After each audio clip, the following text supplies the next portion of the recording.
Good morning or good afternoon to one and all, wherever you are in this online world, members of the media, both traditional and social, members of the university, and of course, members of the global public. Welcome to this third Salisis Forum, but the second installment of the forum, looking at the managing of the education system in the context of COVID-19 and its ramifications, implications, call it what you will. So I want to welcome you all on board, and particularly to welcome all the presenters who have taken time from their busy schedule to share with us their experiences, their views or perspectives on our present COVID-19 related challenges in relation to education and learning. Let me now hand over to my present acting director, Dr. Godfrey St. Bernard, to give his opening remarks. Thank you very much, Dr. McCree, the chair of this proceeding, and all protocols observed. Good morning, ladies and gentlemen. It gives me great pleasure to once again welcome each and every one of you to the virtual Salisis Forum. This is the third installment of our forums, and it is entitled Managing the National Education System, the COVID-19 Pandemic, Lessons Learned, and Charting a Progressive Agenda. I particularly want to welcome once again all of the participants who are in the virtual space, and especially our esteemed cast of panelists who have willingly agreed to deliver their insights, of course coming from various perspectives that addresses the main theme of today's forum. Our panelists include Justice Anthony Garfur, Ms. Carleen Haynes, Father Gregory Augustine, Dr. Indira Rampasad, Dr. Olabisi Kuboni, and Professor Gerard Hutchinson. This is indeed an impressive lineup, and it is consistent with Salisis and its venture to reach out to various publics in Trinidad and Tobago, the Caribbean region, and internationally with respect to our entrees into development policy issues. As many of you may know, Salisis prides itself as a development policy think tank. And we here in St. Augustine are just one of the branches of 3 branches of Salisis, the other 2 being on the Mona campus and on the Causal campus. And together, Salisis Regional, as we call the 3 branches when they come together, engage in fora that celebrate and at the same time promote the importance of development policies as they relate to agendas and important agendas in various Caribbean domains, as well as the Global South in particular. So it is with great pleasure that I welcome each and every one of you to yet another exciting engagement when Salisis does what it does best in terms of convening meetings, engaging in research, participating in seminars, coordinating seminars, and bringing to you, the members of the public, the best minds and the best thinkers and the best researchers who have clever insights to address the themes that we choose to speak on when we embark upon promoting these agendas. So I can assure you that in the future, in 2022, we will be continuing with these forums and you can expect a number of exciting topics to be on our agenda on a monthly basis. And we look forward to your continuous contribution and participation as we chat this important discourse that, from my vantage point and from the vantage point of my colleagues, can only redound to the benefit of the region and all the major players who contribute to development process. So at this point, I thank you, and I turn you over to the chairperson who will commence the proceedings. Thank you very much, all of you, and I hope that you enjoy the proceedings today. Thank you again, Dr. St. Bernard. And as we begin, the presenters have already been told that you have 10 minutes to make your presentation, and I would give you a 2-minute warning to wrap up. Please excuse me for interrupting your delivery in reminding you of your 2 minutes of time remaining. So we want to get the ball rolling with Professor Justice Anthony Garfur, who has the privilege of opening the batting or bowling this morning. Justice Anthony Garfur is chairman of the Tax Appeal Court of Trinidad and Tobago. He is a barrister of Gray's Inn and has practiced extensively in the UK in family, criminal law, tax, and commercial matters. He holds bachelor's degrees in law, majoring in family and international law, divinity, philosophy, and the classics, as well as master's degrees in law, theological studies, finance, and financial law, among others. I now wish to invite Justice Garfur to make his presentation. Thank you very much, Dr. McCree, Chair of this morning's proceedings. And of course, I'm also greatly indebted to Dr. St. Bernard and Salisis for your kind invitation to share with you a few short remarks in respect of the topic for today. So let's just see if I can hopefully share my screen. I don't know whether you can see the screen. Yes. Okay, thank you very much. So the Irish philosopher Edmund Burke's description of society as but a contract between the dead, the living, and those yet to be born has particular resonance in the context of COVID-19.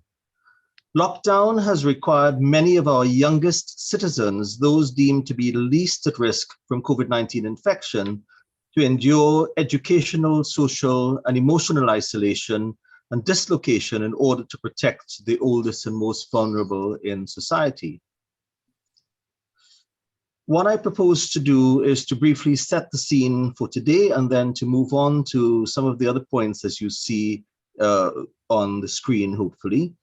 Children all over the world have shared similar but not identical experiences during the past 2 years. The most common and most noticeable effects of COVID-19 were school closures and lockdowns, where siblings, parents, and other household members stayed at home day in and day out, and physical relationships and interactions with friends and relatives were restricted or completely banned for weeks and months.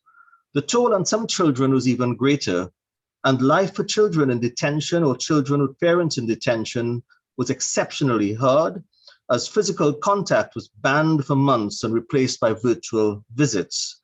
Children who shared their time between two households, usually following parental separation, could not always move from one home to the other, experiencing disruption of their care and relationships. UNESCO estimates that the pandemic has affected nearly 90% of the world's students. That's approximately 1.54 billion learners out of schools in 185 countries. And this has given rise to certain concerns over the breach of human rights, particularly children's rights, which is what I've been asked to reflect on today. So let me turn now to the domestic educational system and COVID-19. And this comprises principally the Education Act of Trinidad and Tobago, which makes no specific provision for the rights of children, but the minister is required to make adequate provision for educational facilities at the early childhood, primary and secondary levels especially. The draft education policy 2017-2022 also does not speak to the issue of children's rights, albeit that it alludes to the need for collaboration and communication with stakeholders in education. And that supposedly would include children and their parents, guardians, or caregivers. It does, however, helpfully reiterate and recognize as a human right that education is a fundamental right and essential for the exercise of all other human rights. This also raises the question as to the roles of rights holders, who would be the children, and rights bearers, who would be principally the officials such as the minister and those who assist her in the discharge of her duties. Now, the right to an education is framed within the international context, principally and initially from the Universal Declaration of Human Rights, which was adopted in 1948 and proclaims that children in childhood are entitled to special care and assistance. And it was some 4 decades later, back in 1989, that we saw what is now the seminal convention in relation to the rights of children, being the UN Convention on the Rights of the Child. And this was developed to provide further guidance on the full spectrum of rights that children, who are defined as people under the age of 18, are entitled to. However, neither of these documents would have anticipated the scale of digital transformation and the influence of digital technology in all aspects of our lives, and particularly those of our children. And so therefore, this is an issue which I think needs to or requires further examination. Apart from those two conventions, you also have the International Covenant on Economic, Social, and Cultural Rights, the Convention on the Rights of Persons with Disabilities, and the UNESCO Convention Against Discrimination in Education, all of which provide an essential framework for dealing with children's rights. In relation to the UNESCO Convention Against Discrimination in Education, this particularly focuses on the importance of free and compulsory education and the equality of educational opportunity, and also prohibits all forms of discrimination. And there are particular provisions in that, particularly Article 3, which emphasizes that the rights of the child are of paramount consideration, and also Article 28, which formally recognizes the right of a child to an education. Now, in a recent case in South Africa, the case of the Center for Child Law and the Minister of Basic Education, the courts there held that government directions for the phased return to school, which excluded learners with disabilities and also required the closure of special schools where compliance with social distancing rules were impossible, violated the right to inclusive education and substantive equality of learners. And I want to suggest that this authority may be of some relevance given the commonality of the systems of law that are used here as well as in South Africa. Turning to the challenges to children's rights posed by COVID-19, these are manifold. And two such examples are the risks of violence against children, both online as well as reporting and the identification mechanisms which have faced difficulties in continuing to operate to protect children. Further, education has not been enjoyed equally by all during this period, while an increased move to e-learning presents new children's rights challenges, as not all children have access equally to digital technology. Indeed, there are many in vulnerable situations, such as those in poverty or deprived of their liberty, who do not have adequate technology, such as devices and access to the internet, to benefit from e-learning. Also, teaching at a distance can make it difficult for teachers to monitor children's levels of engagement and to identify children who may be at risk of dropping out. So not all platforms used for e-learning offer the same levels of security and protection, including in relation to children's data protection and privacy. There has also been rampant domestic abuse within households, which affect children's ability to learn and focus at this difficult time. According to UNICEF, 3/4 of young children ages 2 to 4, for example, experience either psychological aggression or physical punishment, or both, by their caregivers. There's also significant exposure to violence, especially at an early age, which can impair children's mental development and is also linked to lower educational achievement and higher rates of anxiety, depression, and substance abuse. Another significant challenge posed by COVID-19, which impacts on children's rights, has been the sexual exploitation and physical abuse of children, including issues such as cyberbullying and grooming for sexual offenses through the internet. And this, of course, was also to some extent brought about by school closures. Now, the other issue that I think is worth noting is that the lack of vaccination for children under 12 has also posed challenges in a number of different ways, such as access to safe zones and diminished attendance at restaurants. A massive debate has thus ensued between the vaccinated and the unvaccinated, with uncertainty as to who is spreading the virus and who has more rights. Challenges posed to children by the loss of their childhood and ability to socialize with each other. For example, the inability to even walk to school together as before, to fraternize with their peers, with whom they can share some of these challenges, has been significantly impaired. In fact, the UN Committee on the Rights of the Child recently released a statement and recommendations emphasizing the importance of social and recreational impact of the pandemic on the rights of the child while balancing health and safety considerations. So I'll move on now to looking at the lessons learned from what we in the Trinidad and Tobago and the Caribbean and elsewhere have been experiencing. Thank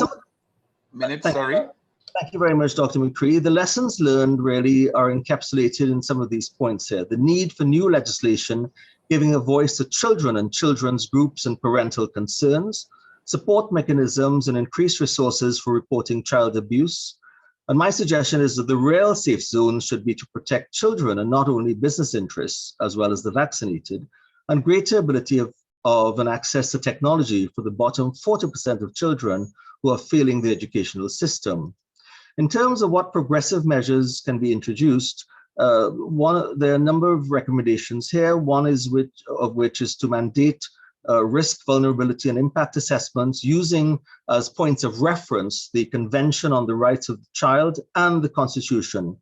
This also means framing problem definitions, interventions with due concern for children's human rights. Secondly, making economic investments in child-sensitive testing and contact tracing. And thirdly, educating jurists with children's rights competence in all expert groups to mainstream children's rights perspective. And then finally, including assessments of short, medium, and long-term consequences of interventions for children. So some of the important conclusions that one can also draw from this is the significant need to protect children's personal data online. And this in particular has been a significant issue, which I don't think has been fully appreciated here and elsewhere. So the pandemic has demonstrated the importance of adopting a broad understanding of exclusion from school. We have the issue of social exclusion by not being able to interact with peers, but also the level of isolation that has occurred, which has also exposed children and made them more vulnerable, even through the use of online technology and inadequate support for special educational needs. The pandemic has also led to a rethink in the ethics of research with children and young people. With childhood research, a key issue has been ensuring that children's personal data is protected online. And this was in fact recently picked up by the UN Committee on the Rights of the Child, which commented that states should ensure that the rights of children to privacy, freedom of thought and opinion will be protected when utilizing the digital environment, and that children, and I emphasize children, will participate in the process of putting together legislative, administrative, and other measures to achieve this objective. I thank you very much. I thank you, Justice Garfur, for providing a legal and international context in which to locate the present challenges faced by children in the context of COVID-19, as well as specifying certain intervention strategies to help deal with this ongoing challenge. I thank you. I now would like to introduce Ms. Carleen Haynes to make a presentation. Ms. Hayes, is Principal of Caratal Sacred at RC School and is currently president of the National Primary School Principals Association. She has an MSc as well as a BSc in education from the University of the West Indies. I would like to now invite Ms. Hayes to make her presentation. Ms. Hayes, you have 10 minutes.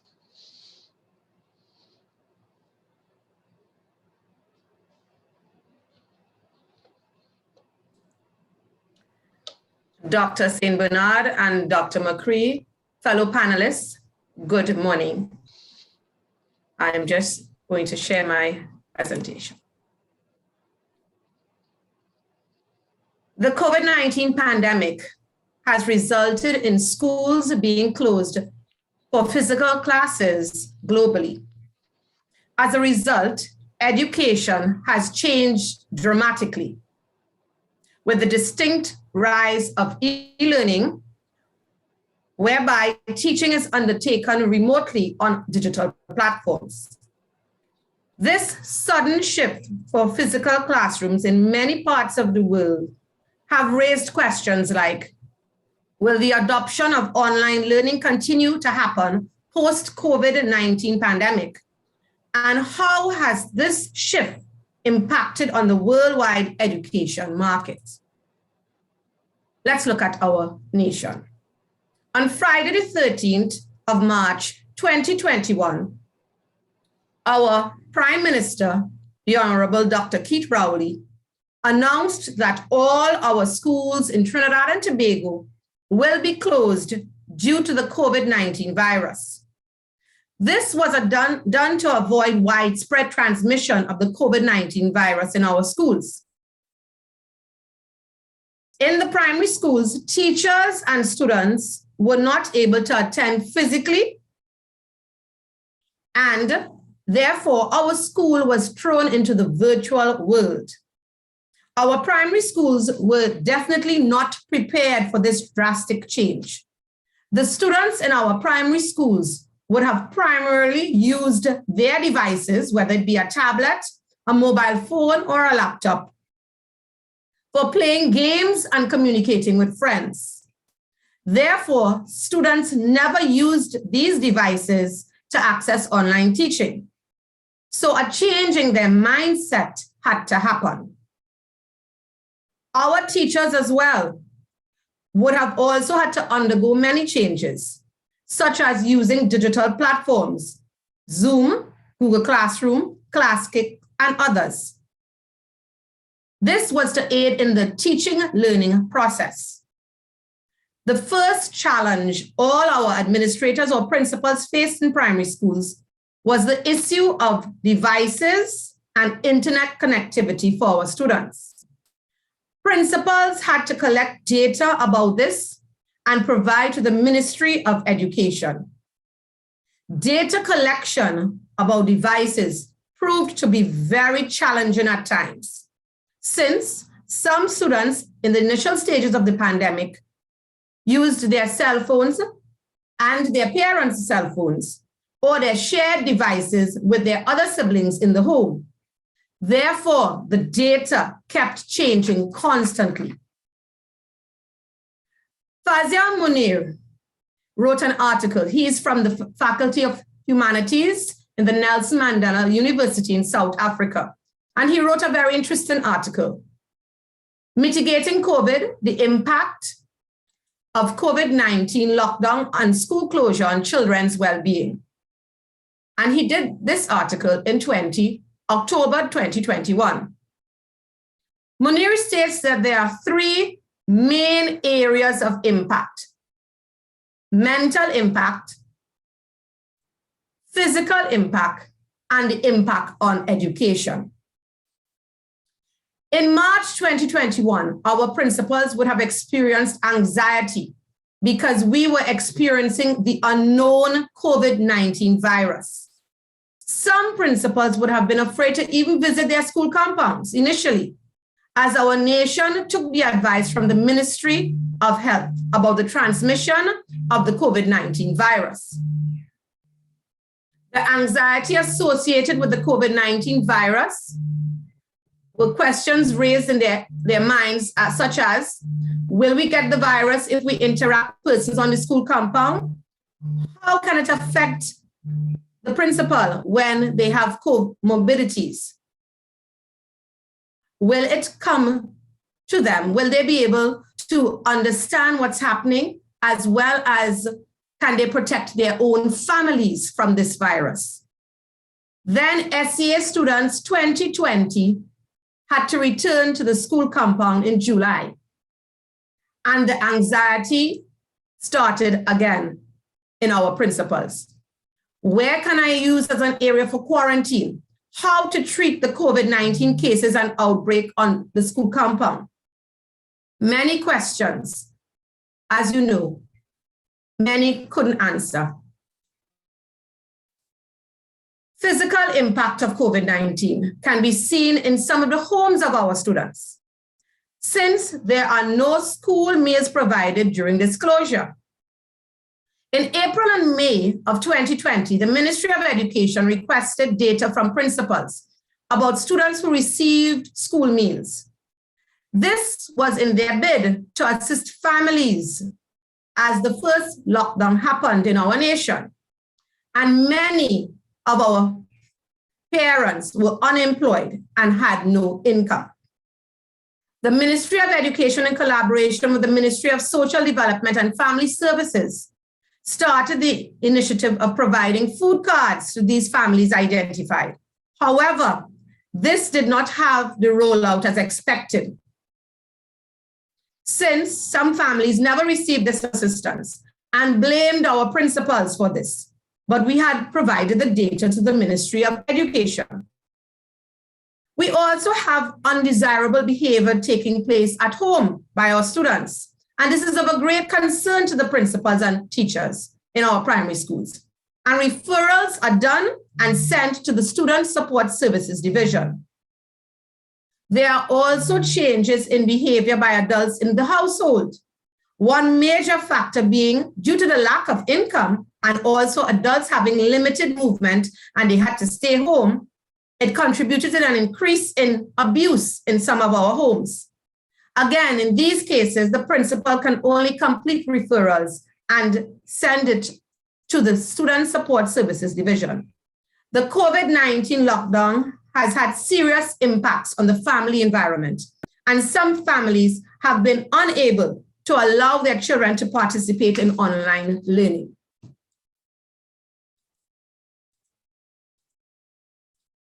The impact on education, which will be my major factor. The digital divide, lack of devices and connectivity. And this proved very, very crucial for our students as well as our teachers. If our students could not be reached, we could not teach them. And it also brought forward the inequality and social justice within the system. Curriculum delivery and loss of learning, that as well affected our education system. We had gender issues, students learning in terms of male versus female students, and then interacting with technology. The role and responsibilities of principals, teachers, parents, students, and the Ministry of Education support staff during this online learning environment. We had to monitor. Thank you, sir. We had to monitor and we had to understand about our curriculum delivery process, data collection. What have we learned? We have learned that, according to Edwards, we have learned that children from marginalized communities are unable to make use of distance learning initiatives because they lack the resources needed for the implementation of the resources. This is the ecosystem for learning. As you can see, social supports are needed. Learning environments must be established and policy and other things must happen. So the changes in school due to COVID-19. the new normal. Wash your hands, wear your mask, and practice social distancing. So our recommendations: close the digital divide. Close the digital divide. So schools may reopen only to close again for periods in 2022. But we are going to be looking at rotation systems being done in our primary schools. So not all children can come out because there is not enough adequate space at our primary schools. Technology training for all. We need to continue online support services. We need to continue technology support for our teachers, our parents, and our students. We also need to emphasize authentic assessments must be done. We must ensure that we have support for social and emotional learning. We need to also establish stronger home-school relationships. Funding is needed. Funding is needed. And education recovery must be crucially examined. The UN agencies have described educators as the principal factors of global education recovery efforts and are key in accelerating progress towards inclusive and equitable quality education for every learner in every circumstance. School personnel must be able to use technology creatively to provide socioeconomic support to their students and reaching those most falling at risk and falling behind. Therefore, the UN recognizes that the heart of the educational response to the COVID-19 crisis is our educators. Munir closes with his conclusion, and I want to reiterate it. With the school closure, learning and teaching have shifted online. This move has worsened the existing inequities and inequalities between the advantaged and disadvantaged, and has threatened the future of our children. Thank you, Dr. McCree. I think my time is up. Thank you, Ms. Hayes, for a presentation that, in a sense, complements that of Justice Garfur by looking more specifically at the various mental, emotional, physical impacts of COVID-19 on our children, as well as the digital divide that, in a sense, undermines their right to education and their right to a quality education. So thanks for giving us that, that perspective, particularly from where you are seated and at the primary school level. I would like now to introduce our next speaker. I just have to make sure that he's here. Father Gregory Augustine. Father Gregory Augustine. Yes, good morning. Welcome, welcome, Father. Father Gregory Augustine. My late arrival. Yeah, no problem. You're on time. You timed it well. Father Gregory Augustine is the principal of Fatima College since 2009. He has been a teacher for the past 30 years, specializing in history and religion. Father Augustine is also the principal provincial. He's also the provincial of the Holy Ghost Fathers for the last 10 years. I hope you got that one right. I want to invite you, Father Augustine, to make your presentation. You have 10 minutes to do so, and I will be giving you a 2-minute warning. Thank you. So good morning, everyone, and thanks for the invitation to be part of this conversation and the discussion. I will share a bit about what we have done here at Fatima and place that in the broader context of where I see education, the education system in Trinidad and Tobago is at the present vis-a-vis the pandemic. I want to start by saying that we are quite fortunate here at Fatima College in that we have a very high vaccination rate of students and teachers. It's somewhere in the vicinity of 97%. So when we were given the mandate to reopen physically, we had 97% student attendance. That has helped tremendously in the attendance. Now, unlike most other schools, we are not running a cycle. So most schools are doing cycles in terms of Form 4 will be out in 1 week, and a Form 5 the other week, and so on. All our students are out. So we are talking about over 400 students every given day being on the compound. It has served us well. And as one medical practitioner said, that in a sense, we are the microcosm of what we talk about, the herd immunity. So I as the weeks went by, this is the end of the 9th week. And when I say 9th week, talking about 9th week in the physical space. It's a 15-week term, but this is the 9th week in the physical space. And it has gone quite well, not without its trials and tensions, but again, in spite of that, things have gone quite smoothly. My concern is that our experience is really not that of others. And if I'm to mention, we are on Micrapo Road in St. James. We have two neighbors, Micrapo East and Micrapo West, opposite. Their vaccination rate is much lower, and therefore they would have greater challenges.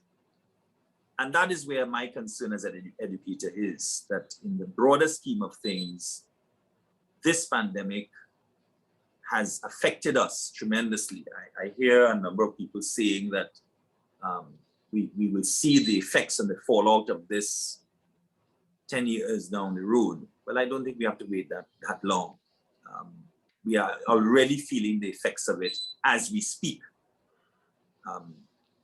The longer this goes on, it would be the greater the challenge in terms of providing education for our students.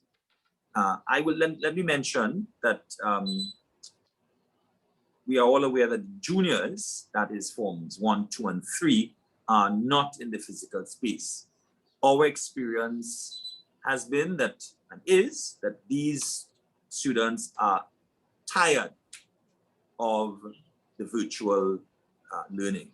They want to come back into the physical space. So there is great anticipation as to what would be the decision of the Ministry of Education come next month, January, the new calendar year, the second term of the academic year. So there's great anticipation that juniors will be able to return. I am not certain. I have my concerns, my doubts, because if the vast majority of schools have not been able to accommodate and have a full attendance in this last term, what are the prospects for the juniors returning into that very physical space? You can't have 6 forms rotating in the course of a term. Where will that go? So that is a grave concern. And we're not speaking here about, I'm speaking about students who have the opportunity of devices and so on, connectivity. We're not speaking about those who don't. So even when you have the opportunity, the interest and the commitment is not there, or has waned, because we are in this system, in this situation for close to 2 years. And therefore the isolation, the alienation that students are feeling is beginning to take its toll, has begun to take its toll. We have decided as an institution to be very mindful of what we are seeing, the lack of engagement, as I said, the waning enthusiasm, because I'm sitting in my room by myself, following my classes. They do attend class, but the kinds of engagements that you will have in the physical space, it is not possible online. We are thankful for this these platforms and so on, they have allowed us to carry on education, but really there are serious drawbacks, and we have to be very mindful of this. So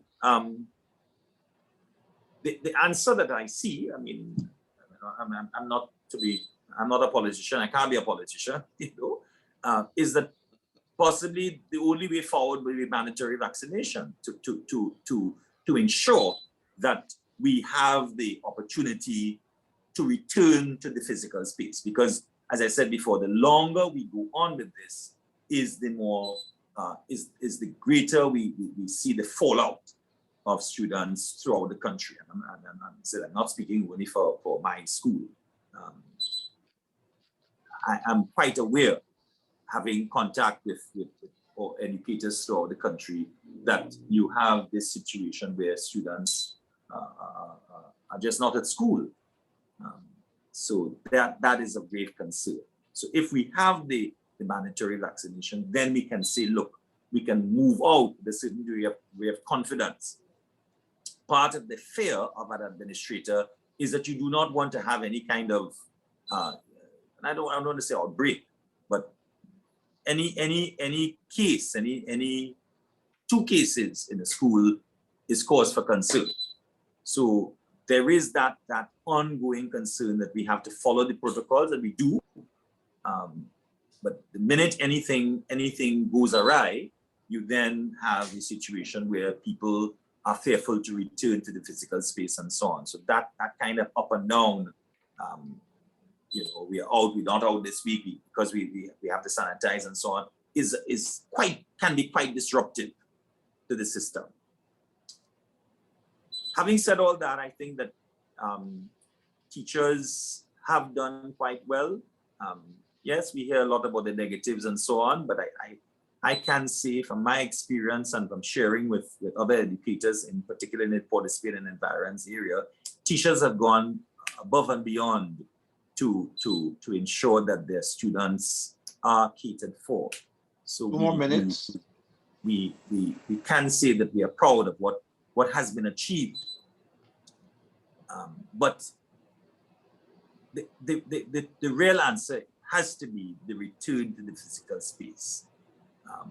Education is not only about, and of course, what you have to be also mindful of is that we have not had any co-curricular activities. There's no physical activity at all, even with the return of the senior school.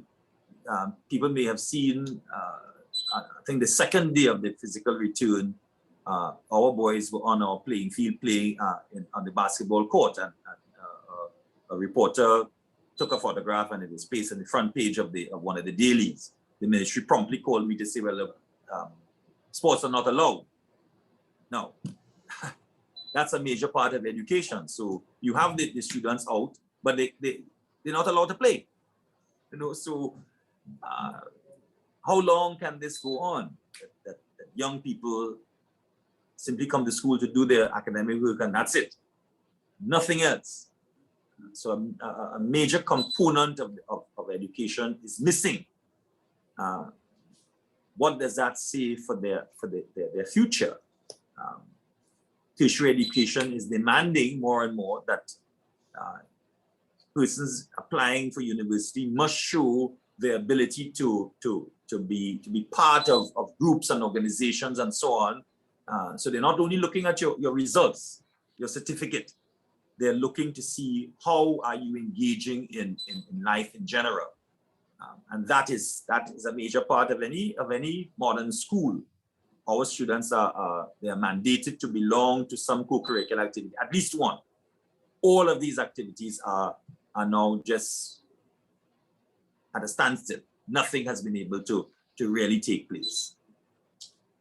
So hoping that in the new year, we will see moves to bring those youngsters out. We will see moves to involve them in more than simply just the academics, because 2 years in a child's life is a major part of their life. I mean, for us, we know that it's been 2 years, but it seems like 10. Okay. So thank you. Thanks for having me, and I'm very grateful to give the perspective of the secondary school educator. Thank you. Thank you very much, Father Augustine, for raising a matter that has had and continues to have serious legal, political, educational, and economic consequences within the education system and outside of the education system, locally and globally. And thanks for putting it on the table and speaking to our particular local context as it relates to the differential reaction, the differential rates of vaccination within the education system particularly at the secondary school level. I assume that in the discussions that we may have particular questions concerning this burning issue of vaccination, which has become very much politicized across the world. I thank you again, Father Augustine, for putting that issue on the table this morning. I would now like to invite Professor Gerard Hutchinson to make his presentation. Professor Hutchinson is currently the professor and unit lead in psychiatry at the School of Medicine at the Faculty of Medical Sciences at Mount Hope. He also serves as coordinator of the postgraduate training program in psychiatry at the St. Augustine campus and is a university examiner in psychiatry for the 4 campuses of the UWI.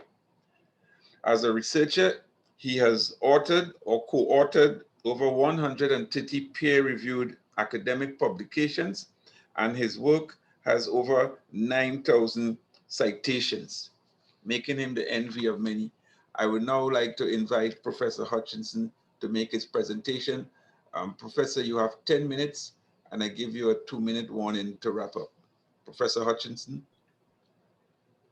Okay. Good morning. Thank you, Dr. McCree, and thank you, Dr. St. Bernard, for the invitation. And good morning to all the other panelists and your audience, or our audience. So my talk this morning is related to the pandemic, but really my perspective is to establish the reality that the pandemic, in my opinion, has just and contributes to really an amplification or exaggeration of the many defects and issues that are already there in the society that become more pressing because of it. And one of those is the issue of education and the relationship between education and health. And UNESCO has pointed out that for people to be healthy, they need to be educated. And children and adolescents need to learn. So for them to learn, they have to be well nourished and healthy. And this relationship between education and health describes what I see referred to as a circular causal system. And the significance of that is that 75% of mental disorders begin by the age of 24 years. And 25% of individuals who are between 13 and 24 years of age will have a mental disorder at some point. So it means that that period, childhood to adolescence, is a very significant period in terms of mental health and by extension, general health. And this describes what is known as a circular causal system, where the actions in one system, in fact, impact on another, and that impact then feeds back to the first system, and they continue in this ever ongoing loop. And I think that the pandemic, as it relates to education, as already being discussed by the previous panelists, and its impact on health and mental health in particular, will reflect this. And just to substantiate that, mother's education has been shown to be inversely associated with children's mental health. In other words, the better mother is educated, the less likely her child will have mental health problems. Higher educational attainment in women, of course, is also associated with decreased childbirth. And that sets up another set of relationships. And what we found here in Trinidad is that 25% of mothers giving birth to children in public hospitals have significant depressive symptoms to be diagnosed as having postpartum depression. So it means that from the outset, we see that the children born to these mothers are going to be at somewhat of a disadvantage because of the mother's condition. We also know from our work that up to about 45% of women involved in intimate relationships are victims of some kind of aggression or violence. And again, in the context of raising children, that becomes very important. Children of mothers with severe mental illness are at increased risk for substandard academic performance at age 12 years. And this disadvantage extends into secondary school. And poor spelling skills, interestingly, are a predictor of these problems for these children in adolescence. So here we have that relationship, the mother having problems leading to the child having problems, and then leading the child having problems in education. UNICEF, in a report on children in the Eastern Caribbean, said that 23% of the 13 to 15 age group reported suicidal ideation. 14% had engaged in self-harm or attempted suicide in the previous year. And the fertility rate of the 15 to 19 age group was 31 per 1,000 girls, which is 3 per 100. So you see that if you use self-harm and suicidal behavior as a proxy measure of distress, there's already significant distress in that age group. And we found it here too. And this is in UV students now. One of my students did a study some years ago, and in I'll leave the faculty unnamed. She interviewed 174 students and found that 31% of them had a history of self-harm behavior. 22% had done it more than once, but less than 10 times in the previous year. And a quarter of them had a history of childhood sexual abuse. So this is in a population that is supposed to be among our best. So you can imagine the impact that this could be having in populations that are not doing so well academically. And we know as well that there has been a shift in the age distribution of suicide. And here we have the 4 countries in the region with the highest suicide rates. And you see that the numbers are skewed, but on the far left, in Ghana, Suriname, and Trinidad, between 40 and 50% of the victims who die by suicide are between that 15 to 34 age range. And to kind of spread it more internationally, in Finland, they did and of course, the Scandinavian countries are very good with regard to having data and measuring data from childhood to death.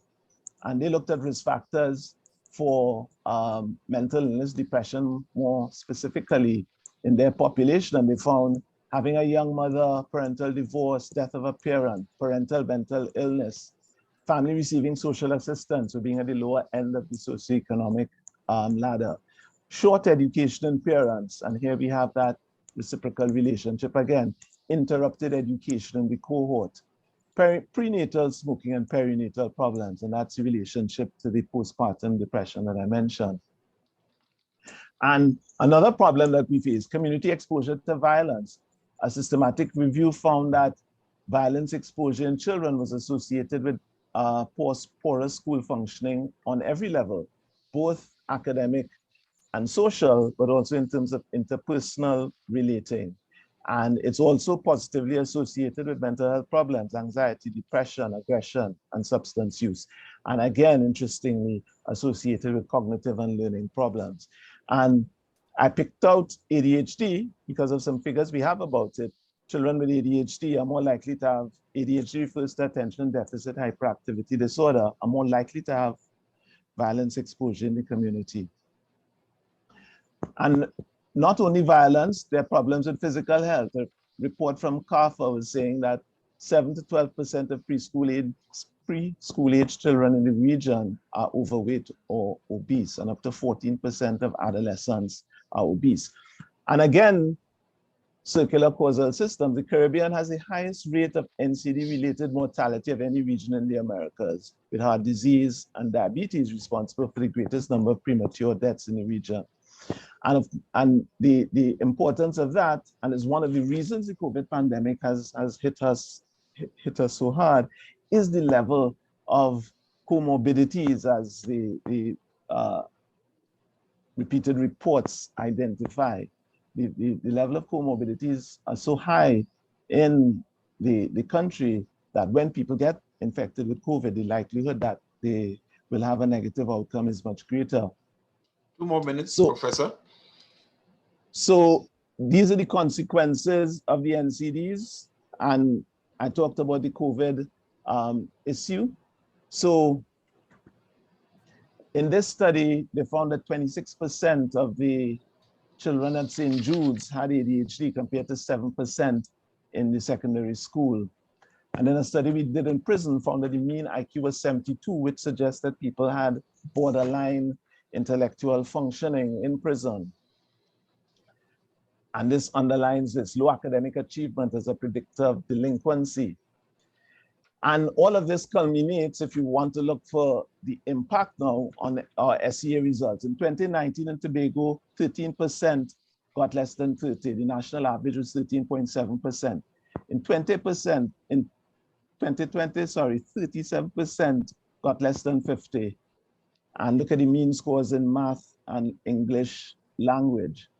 And then in 2021, that number of children who got under 30% increased to 17.7%, which is 1 in 6. So we're talking about a serious crisis if 1 in 6 of our children are scoring under 30 in the SEA, notwithstanding the issues with the SEA as an assessment of children at that age. And we know that the issues with the primary school system and the inequalities, I think all the speakers so far have referred to it in one way or another. And I would argue that that is the essential problem, that until we address these profound inequities in the system, our likelihood of dealing either with the pandemic or with the consequences in education and health will be severely compromised and likely not to bear fruit. Thank you. Thank you, Professor Hutchinson. In her presentation, Ms. Hayes had spoken to the challenges being faced in collecting data to deal with some of the problems being encountered in the education system at her level. And in that context, must thank Professor Hutchinson for sharing with us some of the data at both an international level and a local level, at the level of the university and the primary school level, as it relates to the impact of mental health on educational performance, on other particular types of behavior, violence, and for making though the fundamental point that the pandemic has exacerbated certain fundamental challenges, certain fundamental inequalities that predated its emergence, and that has really made it even more challenging to now deal with the fallout from this this terrible virus. So I thank him for sharing data that allows us to put things in a perspective based on empirical evidence. I would now like to invite our next panelist, our colleague, Dr. Indira Ramprasad. Dr. Ramprasad holds a BA in Language and Literature. She has a postgraduate diploma in International Relations, as well as a certificate in Translation from Spanish to English. She has a MPhil in Latin American Literature, as well as an MPhil in IR, and also a PhD in political science, this from the University of Florida. She also has obtained an LLB from the University of London. I now invite Dr. Rampersad to make her presentation and to remind her that she has 10 minutes and she gets a 2-minute warning to wrap up. Dr. Rampersad, over to you. Okay, can you see me and hear me and see the screen? Yes. Okay, just needed to make sure of that. Good morning, colleagues. Good morning, all my Solicitors family, my UE family who may be here, members of the public, members of the audience. I want to thank sincerely our Acting Director, Dr. St. Bernard, for this opportunity. And also Dr. McCree. I think you're doing an excellent job as our chair this morning. But I don't want to waste my 10 minutes. So I'm going to talk to you today on this topic of COVID-19 and tertiary education, the educator's perspective. And it has been a very interesting experience for me, having been a secondary school teacher for some 15 years and a university lecturer for about the same time. Extremely interesting, and looking on at what is happening in the primary and secondary school sector and comparing it with what is happening in the tertiary sector. But I'm not here to do that comparison. I'm here to really give you a perspective on the tertiary education system and what transpired.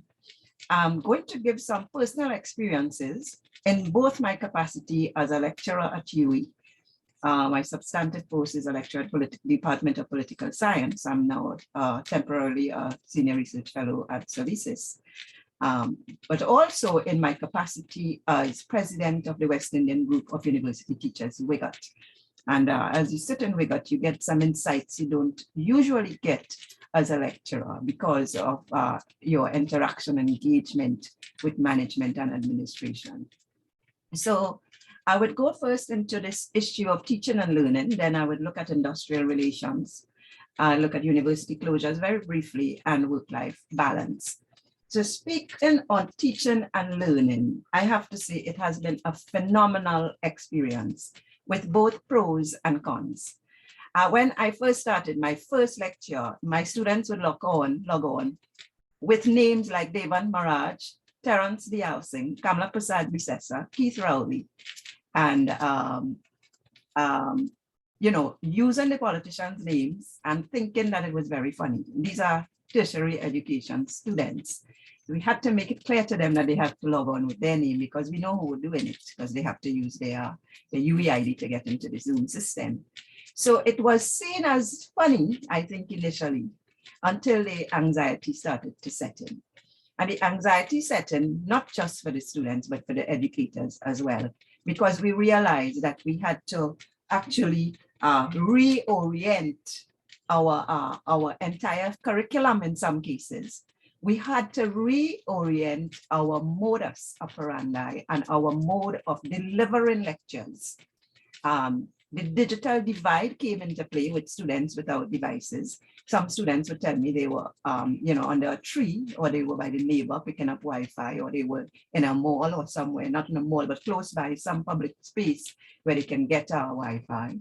I think that gap was somewhat closed at UE with the vision of our Vice Chancellor. We're lucky we have a very visionary Vice Chancellor in Sir Hilary Beckles, managed to engage the private sector in the various territories, in the various campus territories, to get tablets and laptops. And the university itself had a laptop borrowing and lending drive for our students. So we were able to close the gap to some extent, not fully, but I don't think it would have been as bad as it was in the primary and secondary school sector. Besides, many of our UE students already are using these digital equipment, but it didn't mean that all of them had the capacity. You see, to carry these Zoom and to carry these Blackboard Collaborate and Microsoft Teams and Google Meet and all these platforms with video and audio requires a higher system. So the students, some of them were put into expense, some of them had it who could afford it, and some of them had to get borrowed. But as educators, we had to learn all these platforms, to teach through these platforms. So we may have been familiar with some of them, but not delivering a lecture, which is a totally different thing. And we also had to reorient our manner of teaching to accommodate now an online platform, so that we found that our workload increased exponentially because we had to constantly deal with emails from students, and we constantly had to put up messages on these platforms to reach our students, because there were no other ways to reach them but through these platforms. And we have a system called My Learning in UE, which works very well, through which we can transmit messages. So again, we have that advantage, like I say, which the secondary and primary schools do not enjoy. So curriculum realignment was one of the challenges that we face and still do, because we're learning every day on how best to educate our students. Another issue that came up, and it's one that faced me as president of WIGOT, is the issue of recordings. And the students were demanding recordings, and administration was also demanding it. But the lecturers were protesting. Some of them didn't have a problem. Some were protesting because there were implications for intellectual property rights. And what do I mean by that? Is that interaction between the student and the lecturer, and what is said there, you know, it should be private. It's covered by privacy and data protection. Because you give a joke, but you don't mean to go out there. You know, political science, we make jokes of politicians and Donald Trump, whoever, and you know, different types of jokes we make. Or we might have information that we don't want to be put out there that's sensitive. And so the issue of recordings and intellectual property rights became one that WIGOT had to deal with. It's not yet settled because we're now formulating an intellectual property policy. The issue of examinations came with tremendous challenges, because now you should see how these educators at UE were innovative. If it was a time for innovation, these examinations proved it. And it was challenging for both coursework and final exams. Challenging because now we had to deal with more issues of plagiarism and allegations of perceptions of cheating. So we were racking our brains on how to give a multiple choice exam without cheating. How do we ensure that the students are not there sitting with family members, friends, relatives, and doing exams? How do we ensure that an assignment is submitted by a student or was done by a student and submitted by the student himself or herself? And these are challenges we still face because we cannot establish that 100% for sure, because we don't have the technology in place for that yet. So they're working from home, they're studying from home, they're doing online lectures, but they're also writing exams online, the bulk of them. So we don't have a policy in place for the examinations to be done at UE yet.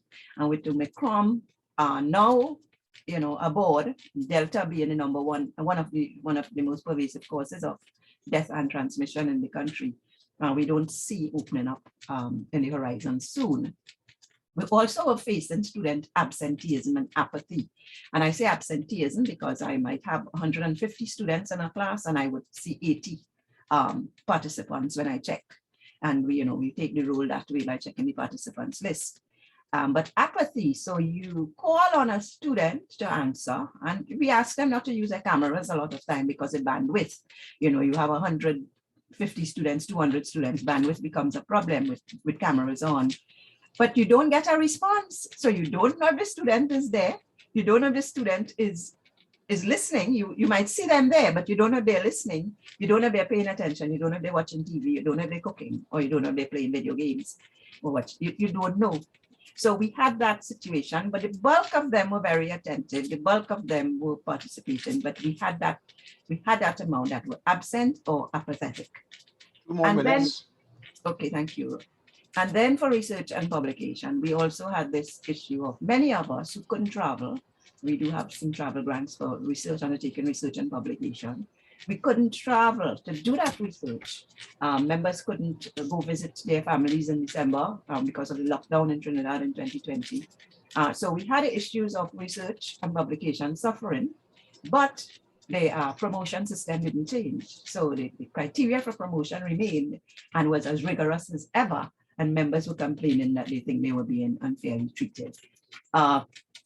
The industrial relations issue, to quickly summarize them. Remember, some complained the terms of conditions of employment were changed because they had to now work from home. We were granted some modifications of the uses of those travel grants to buy equipment and whatnot, but members, some of them still don't have a designated office space. They have to work with television on, husbands around, relatives around, children screaming, and you know it. The leave issue, some people were asking for pandemic leave, and which is not on board. It's not nowhere in the Industrial Relations Act, and the government did not take a position on that. The salary stagnation has remained one for all members of UE throughout, and there was a threat to staff benefits where even administration came asking for some of those benefits. Cost-cutting measures were enacted with the TAs, the teaching assistants and research assistants being cut, instructors being cut, and university embarked on cost-cutting measures. There was a general unavailability of some resources like that in particular. And we also witnessed minimal but reduced enrollment and competition now for online classes with all those universities globally. And now we have to deal with the contention issue of vaccine, and the union working out something. Hopefully we can work out some arrangement for COVID-19 vaccination policy. We have also seen a number of very old universities closing down around the world and in the United States, and I've chosen 4 of the oldest here for you to see the age of these universities, and they closed down in 2020. But what I think we've learned from this, I always like to end on a positive note, is that the educators have now developed innovative methods of teaching and learning and examination. We have the comfort of working from home, and if I may jest a bit, some people say, you know, well, I don't even have to shower, nobody knows. You don't have to face the long lines of traffic for those coming from far. We have higher attendance at the staff meetings via Zoom and at all UE meetings, because I attend many in my capacity as a WIGAT representative. And there is this push to innovation and entrepreneurship by UE, which is good. And we can, you know, now use this, necessity is the mother of invention. We can use this pandemic to our advantage. And the Vice Chancellor has launched a revenue revolution to make the university more financially viable. So that way we hope we can be more independent from state funding. And as we move forward, the university itself will become a more dynamic institution. So with that, I thank you very much for your attention. I wish to thank Dr. Rampersad for using this platform to really raise and reveal some of the challenges we have had at the level of the university in dealing with some of the fallout from the COVID-19 virus, COVID-19 pandemic, as it had to do particularly with its impacts on our students and our staff. And one of the things that we also experience here, to complement what she was saying, is we also have a digital divide. I know that was referred to previously by a couple of speakers, but that has also been a challenge faced by both staff and students, but particularly by students.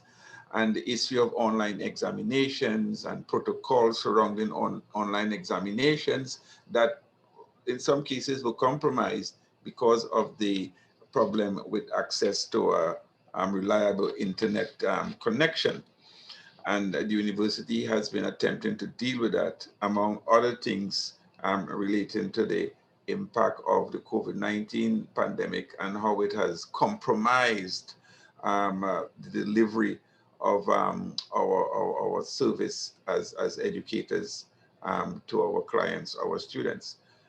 So I thank her for sharing some of those experiences with the public at large through this platform. Thank you, Dr. Rampersad. I would now invite our final speaker, Dr. Olabisi Kuboni. Dr. Kuboni is a retired senior lecturer of the University of the West Indies. She has conducted training programs in various aspects of open, distance, and online learning, both within the UWI and across the English-speaking Caribbean. Her research interests include the analysis of online teaching, learning strategies, and the design and development of management systems to support online learning as an educational technologist. She holds the MA in Educational Technology from Concordia University, Montreal, and the PhD in Distance Education from the UK Open University. I now would like to invite Dr. Olabisi Kuboni to make her presentation. And I remind you, you have 10 minutes, and I would give you a 2-minute reminder or 2-minute warning to wrap up. Dr. Kuboni, over to you. Thank you, Chair. Let me just get full screen here.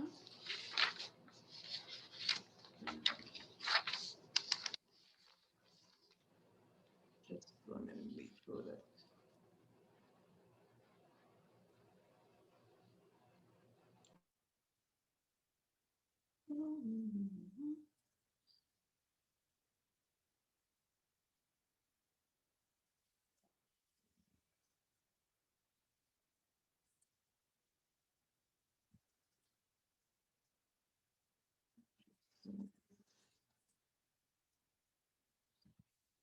Okay, I will start and eventually be able to get full screen now.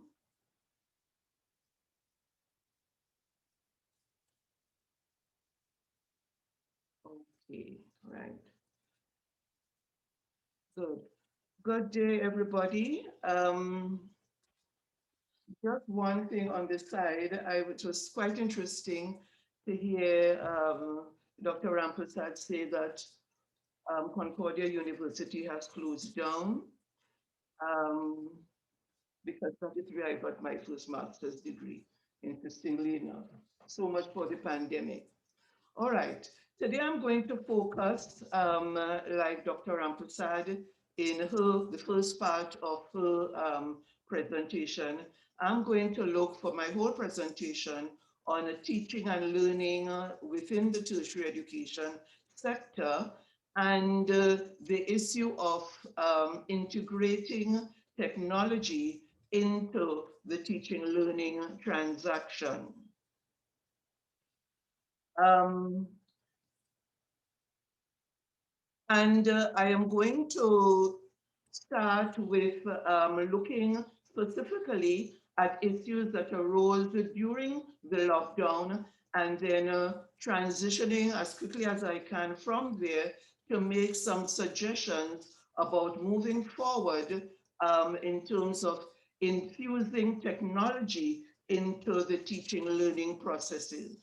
Just to recap a few things which were mentioned before, but just to set the stage, set the context, this very much was an emergency situation that everybody was thrown into, didn't have any choice, classrooms had to close, and therefore everybody went online.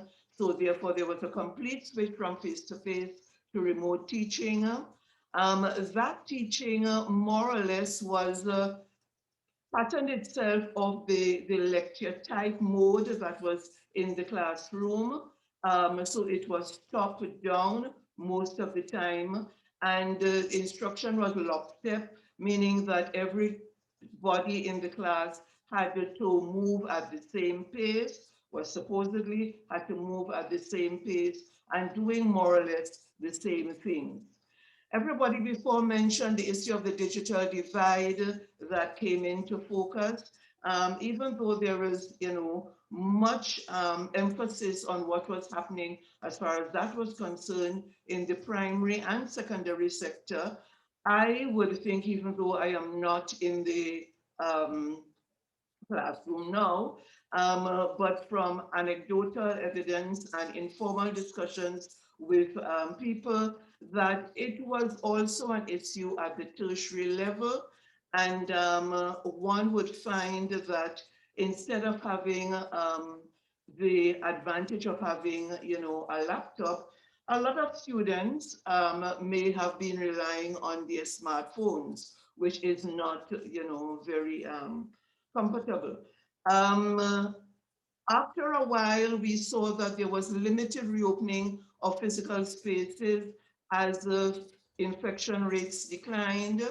But this was limited, as I said, because by and large, as far as I was hearing, this was only for people having to do practicals and probably also where there was need for one-on-one interaction between a tutor and a student or for small group interaction. By and large, everybody remained at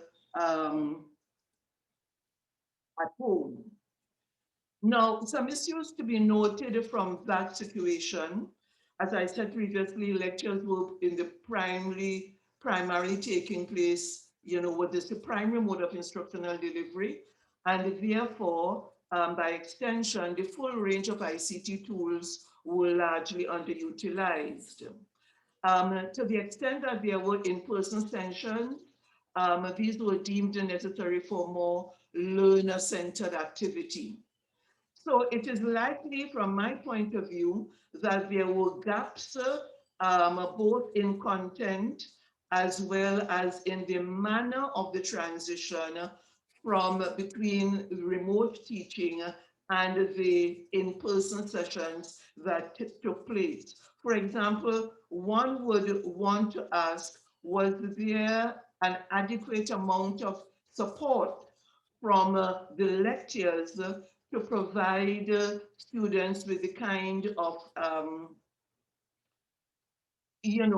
input that they needed to really participate in their labs or in their doing their research work and so on? Is it likely that there were gaps between these two modes of instructional delivery? More important though, I think, is the fact that it may have been that only a limited number of students came back on campus during those times when there were in-person sessions, because more people didn't have labs, they didn't have any workshops. So by and large, you found that maybe people in engineering, in natural sciences and so on would be the ones who got priority to come back to do these in-person sessions. Whereas if you were in humanities or social sciences, you didn't necessarily get that advantage. So moving from the lockdown mode and trying to pivot into looking forward,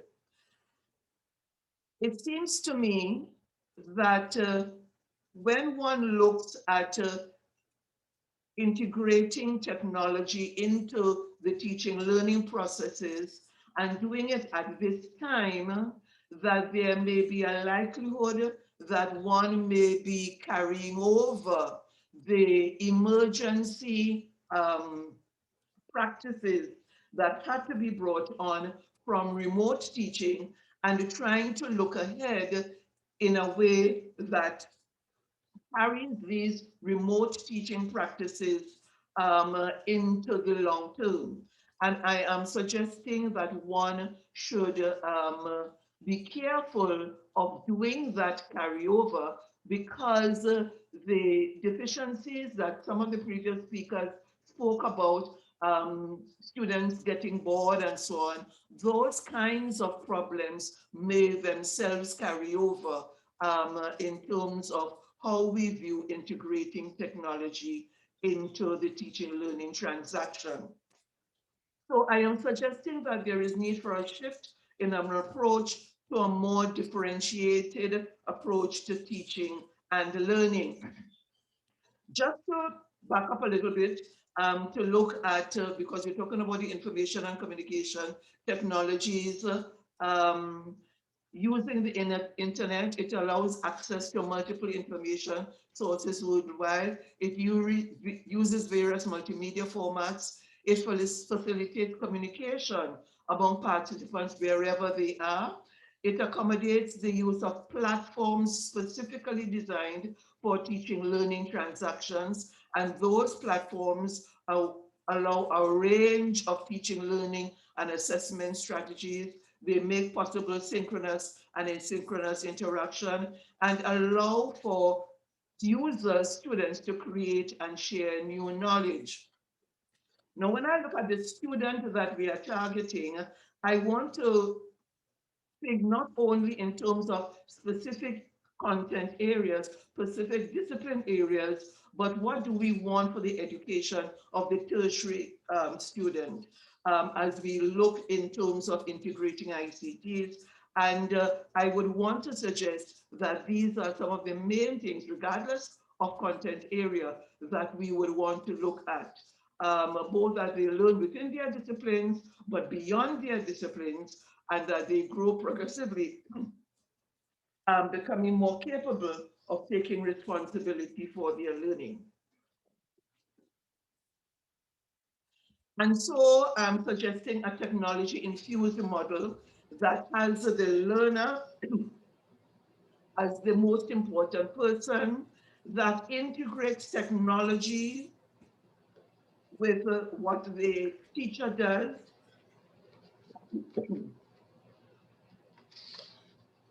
Two more minutes. And both things, schools and teachers, would look at how they would deal with both subject matter content and teacher learning strategies. When we look at the technology and the teacher interface, I am suggesting that we could look at it along a continuum. In the early part, we could look at having more live interpersonal interaction and less technology interface, and that it grows incrementally to a point where you have all interpersonal interaction and use of technology tools taking place online. So we could start with looking at it mainly in a real world context, but gradually developing into a completely virtual world.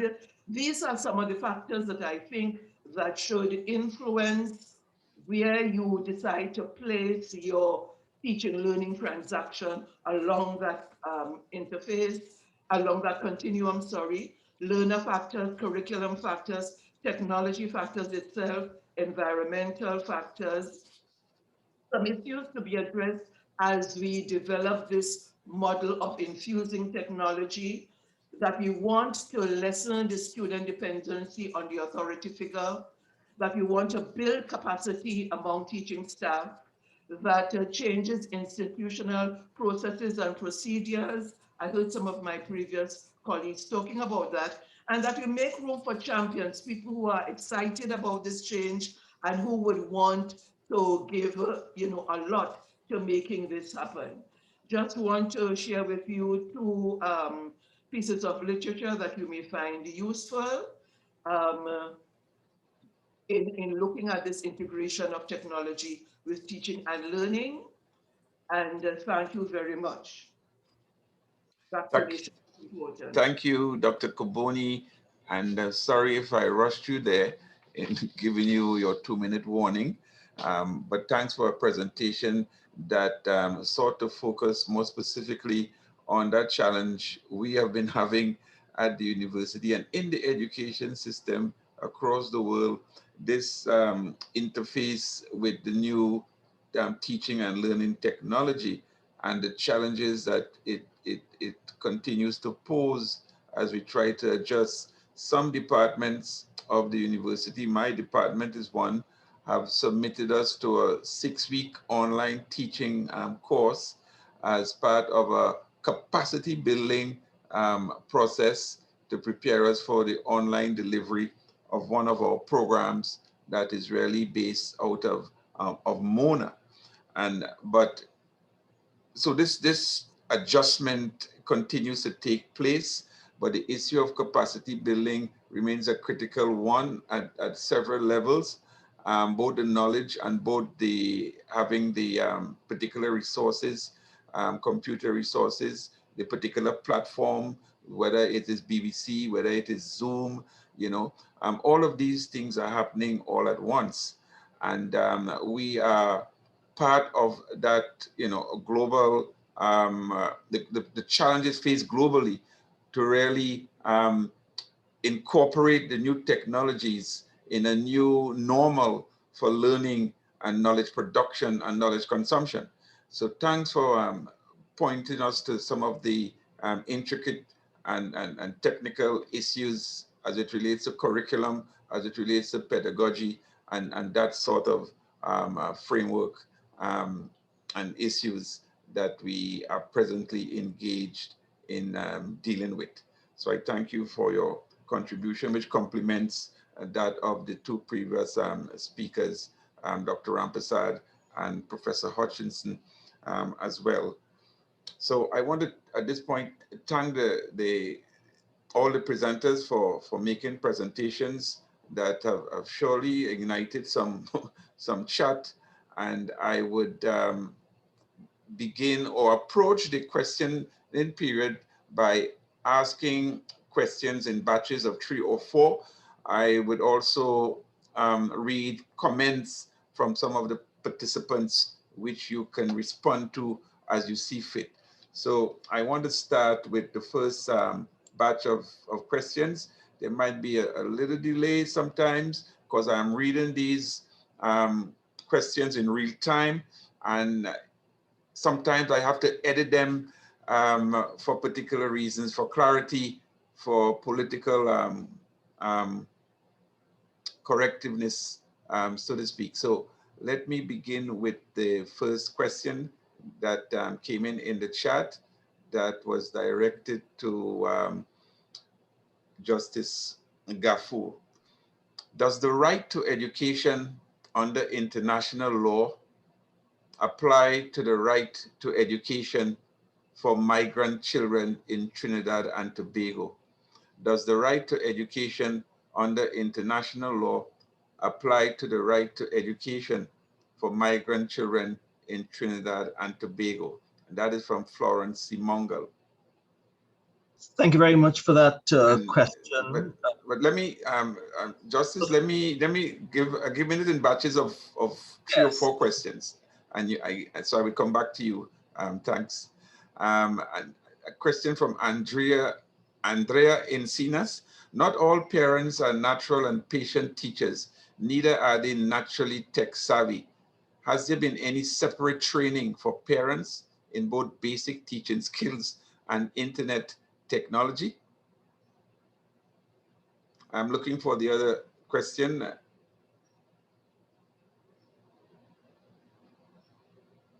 For Fatima College, Makida Daisi, what steps have been taken to access the resources of learning design specialists to attend to online learning needs of the students? What steps have been taken to access the resources of learning design specialists to attend to online learning needs of the students? And lastly, what is the national vaccination rate for teachers? What is the national vaccination rate for teachers? So those are the first batch of questions. Justice Garfur, back to you. Yes, thank you very much, Chair. And just to thank Mr. Mangal for that question. So the question focuses really on the right to education for migrant children under international law. And I can start primarily by focusing on the major convention that is used very much to identify children's rights, which is the UN Convention on the Rights of the Child, 1989. And that does not discriminate in any way in respect of migrant children or children from Trinidad and Tobago or elsewhere. The issue with all of these is that once an international convention has been implemented into domestic law, then it is enforceable through the courts of law here, and it is not by any means restricted to children who perhaps may be migrants or not migrants in any way. The only caveat is Article 4 of that convention, which recognizes that there may be limited resources which could justifiably limit the implementation of certain economic, social, and cultural rights set out in the convention. But the point is that once a system or processes or resources are put in place, then it must be available to all children, whether they're migrant children or not. Thank you. Any responses to some of the Other questions? Has there been any separate training for parents in both basic teaching skills and internet technology? Asked by Andrea Encinas. Any takers? It's a very Dr. McCree, that is like, has there been any training for politicians? So I think the answer is obvious. I mean, it is up to the individual to take those. It's private. So there's no, I don't think there's any public initiative with that respect. The government does not have that. So a lot of people learn it from trial and error through their own computers. Some people would have taken courses, but I don't know if they would have done that during the COVID-19 pandemic or before. But there have been attempts to engage in parental education in certain quarters in Yes. both the NGO sector, and I think in the state social policy. So that question might be relevant in the context of past initiatives to deal with the parental deficits that we face in the country. But I know it's a very challenging kind of question and task to carry out. Any other takers? Let me just remind you of the question. What steps have been taken? Father Augustine, I think this was directed to you in particular from Akida Daisi. What steps have been taken to access the resources of learning design specialists to attend to online learning needs of the students? Well, it's a two-part answer.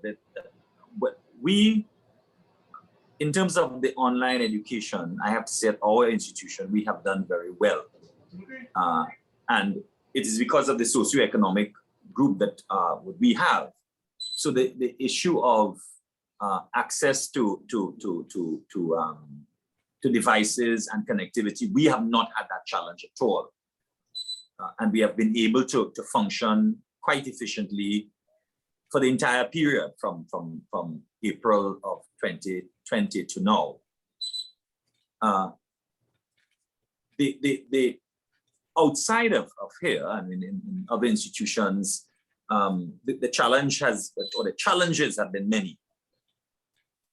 And as we have said time and time again, there have been issues of connectivity, of lack of devices and so on, of students not attending. And institutions have done quite a good job at reaching out for help. And the society at large has done its part to assist. But having all that assistance, the fact that you have this remote learning for children and teenagers, that is a serious challenge. This can go on for so long and no more. Dr. McCree, if I yes. may add. Yes. So what I would add in terms of resources is not just devices. Okay, and especially educators working from home, it also need desks and furniture, but the students need learning materials. And I think our library at UWI have done a phenomenal job in putting as much as possible online. And I say as possible, because while we have, we have a database called JSTOR, which would have all the journal articles, we have newspapers, and those are easy to access. The books are more difficult because you have to get copyright permission from the authors, and not all of them are online. We have a number of books online. They put a number of the textbooks online. So all the students are registered students of UWI. They have access to the library resources at leisure. And the Vice Chancellor has also set up a special division, a special project on digitization with a special coordinator to deal with that whole process of digitization, which would also encompass providing resources for students, to facilitate the students' teaching and learning process. And for us too, as educators, we use the library all the time. I pull on stuff remotely from home, from the library all the time to facilitate my teaching and research. As you would know, Dr. McCree will do that as well. So I think UWI is more fortunate in this respect, and this is what I keep saying, throughout that the primary and secondary school experience will be very different from the tertiary one, because UE was already advanced with digitization, with technology, with our students, and some of us were already teaching, online. While many of us had to learn, many of my members came and they had to take courses, and those courses were provided. We had settled, we had SITS, the Teaching and Learning Center, the Computer Center. They all came and gave numerous training courses on how to teach and do examinations online. So I have to say that UE has an advantage, and having been in the secondary school system myself, I see the difference. I can make that comparison even before COVID. Thank you. Thank you. Ms. Hayes? Yes. You had your hands up, yes? Yes, I had my hand up because I Yes. just to answer the question that the person asked about separate training for parents. Just to say that at the primary level, we would have done some level of training for parents, but it would have been on an individual school basis. Okay, so we principals and teachers, and with the assistance of student support services, we would have reached out to our parents and lend that extra support. I can't say if it has happened in all schools and all districts, but in the majority of the schools, that was what we did to ensure that our parents understood what was their purpose and their roles and responsibilities during this online learning environment. Thank you. Thank you, Ms. Hayes. There's the question of the vaccination rate for teachers. I know that there, a couple months ago or 3 months ago, there was a bold attempt to get students vaccinated to prepare them for return to school, and that didn't turn out the way it was hoped. But the question is directed particularly to teachers. And I know Father Augustine did say that 96% of his students are vaccinated. Are you in a position to indicate the percentage of teachers that are vaccinated, either in your school or across the education system, secondary school? I would say, well, at our school, it would be the same figure in terms of the teachers, but countrywide, nationwide, I guess would be somewhere, it would be reflective of what we see in the nation at large. So I don't think teachers will be any different. So somewhere close to 50%. Okay, thank you. And while you're on the floor, there's a question also directed to you from Makida Daisi. What positive outcomes and potential opportunities have been recognized as a result of the challenges posed for virtual learning in this context? Well, Claire, okay, so CXC has a plan for the exams of CXC were to go online from June of 2020, last year. Of course, Trinidad and Tobago and Jamaica, being the biggest countries, said that we were not ready. What has happened is that the pandemic has pushed that forward. And in fact, I think we are far ahead now. So in terms of the exams, but the pandemic and the online learning has really opened up many opportunities for learning and interaction that we did not think were possible. So it's not all negative. And in fact, what has happened now is that there is no going back. So after this experience, when we do return all to the physical space, there will be a greater integration. And we are seeing that already with the fact that we have returned, half the school has returned. So there's a greater integration. Simple things like we were using the Google Classroom before, that continues. And work is being posted, exams are still continuing online and so on. so that it is not that we are going to put these things aside when we return to the physical space. It is there, we have integrated already, and that integration will continue. So that is certainly one positive that has come out of this experience, and it's a major positive. Thank you, Father Augustine. A particular comment you made prompted this comment and question I'm going to read, but it's directed to all panelists. And this is from Karen Juliet Serret, who comments, but mandatory vaccination does not mean that the virus will not spread. So how do you align mandatory vaccination with the fact that those who are vaccinated could get and do spread the vaccination, and the fact that schools would still be closed for the sanitization process? Won't students still not miss school?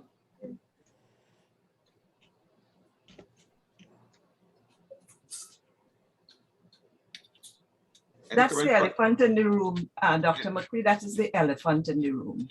And it's the elephant in the country. It's the elephant in the country. You saw what happened at Queen's Park, Savannah, on what night. So this issue of vaccination is highly contentious.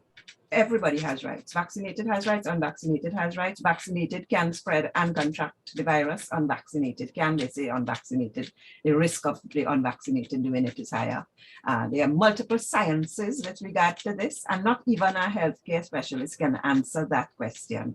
I don't think I want to say that I can answer that question, because it is something that we also have to grapple with our members. I think we at UE have a very high vaccinated rate for the staff. I can't speak for students. I have a colleague at a secondary school said 80% of her students from 4 to 6, which she has to attend to, are not vaccinated. So, you know, there is this whole issue of rights, but with rights also come responsibilities, which I always tell the students. So we have rights and responsibilities, and we have a deadly pandemic. So, I need I say more. Thank you. Justice Garfur, can I ask your intervention here? Vaccination is not currently mandatory in this country. It's still left to the democratic process, you know, of choice. Yeah, thank you very much, Dr. McCree. I mean, this has been, as Dr. Rampersad has suggested, a very contentious issue. You know, it's interesting that quite recently, the Chamber of Commerce and I think other business interests have been calling for mandatory vaccination, but I think the government at this point in time has indicated that they're not so minded. I don't know whether, of course, given the spread of COVID and of course the variants that we are learning about may cause or induce a different perspective to be brought in mind. And I know there are many elements within the educational system that seem to favor some form of mandatory vaccination, but I think that, you know, people don't like to be forced to do things, whether or not it might imperil even issues of health and so on. So I think that one has to tread carefully. I think from a legal perspective, it is certainly possible to implement it. I believe others, you know, on record as saying that, and there is in fact authority for that effect, but it would probably take a legislative measure. What has been taking place, of course, has been very much indirectly, whereby some businesses and other places of work have been, you know, refusing access or denying access, or even putting people, not bringing them back into the system unless they have been vaccinated. So you have that indirect pressure, but in terms of mandatory vaccination, it would certainly, I believe, take a piece of legislation to implement that. Whether or not it's prudent and so on, well, I guess will depend very much on the policy issues and the decision of the government of the day. Thank you, Justice. Ms. Hayes, from where you sit as a primary school principal, as president of the Parent Teachers Principals Association, how do you see this issue of mandatory vaccination, particularly since in the US, Pfizer has recently developed a vaccine for children? How does your association respond? Can you speak to that issue of mandatory vaccination? Is it necessary? Well, our membership we would have met and we spoke about it. Until the vaccine is sanctioned for 5 to 12, having a school reopen physically for the smaller children is going to pose a challenge, because I have listened to my secondary school principal's counterpart about children and adhering to COVID-19 protocols. We have the smaller children, and they cannot understand to continue wearing a mask for the entire day, not hugging their friends, not hugging their teachers. So we will support mandatory vaccination when a vaccine is available, and then we can try to bring out the older children at our schools in primary school. But our issue will be space, because our primary schools are not built for that social distancing space that has to be done. So we would support mandatory vaccines when it is approved, and we will hope that our students will be vaccinated, because the spread of the disease is something of great concern to us. So we continue to look at the issues, but like I said before, we have the smaller children, and dealing with the smaller children is really going to be an issue to have them all out physically without vaccines, because they love to hug and they love to take off their mask, I'm sure. Thank you.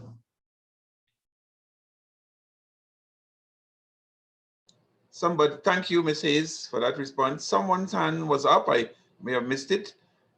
You may speak now. Yeah. Can I? Yes. Yes. Thank you. Yes, this is a very contentious issue, and the issue of rights. I think one has to make a distinction between the rights of the individual and the rights of the whole community. And in a serious crisis situation like this, I think very strongly that the rights of the whole would supersede the rights of the individual. And somebody has to say that. I was very interested when Father Augustine was talking, and he gave a very graphic, situation where, in terms of students in forms 4 to 6 in his school, all the students are in the school every day, and he has some 90-something% vaccination rate for both students as well as the teachers. And then when he looks to the 2 schools opposite, Mukurapo East and Mukurapo West, that it is maybe almost the opposite. Now, I couldn't help thinking about, that there is a serious socio-economic divide between the population of Fatima College and the population of the 2 schools opposite to Fatima on Mukurapo Road. And where do we go from here if we want to enforce so-called individual rights for vaccination? Where do we go from here looking at an expansion of the gap between the population of Fatima College and the population of those 2 schools that are just right there in close proximity to one another? I'll leave it there.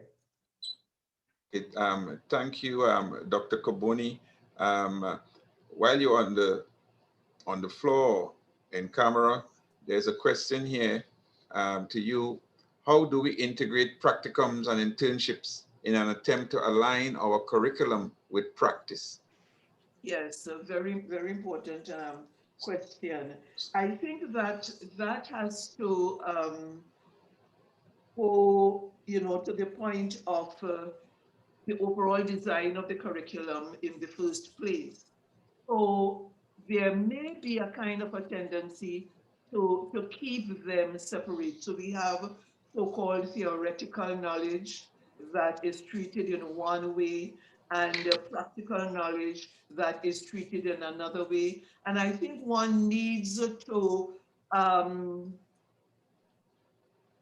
narrow that, that separation between what is so-called theoretical and what is so-called practical, so that one could find ways of building support for practical work, for the practicums within the learning of the theoretical.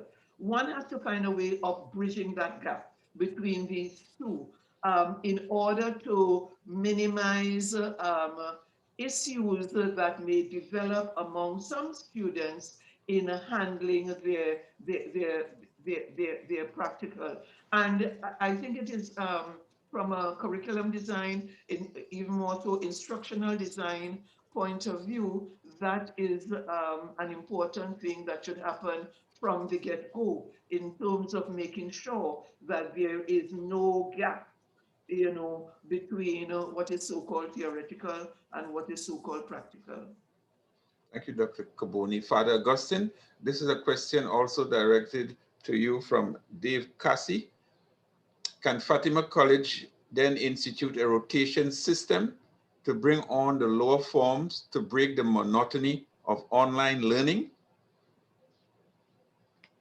Well, we are directed by the Ministry of Education, so we are not allowed to have our to make our own decisions in terms of when students come out and when they don't.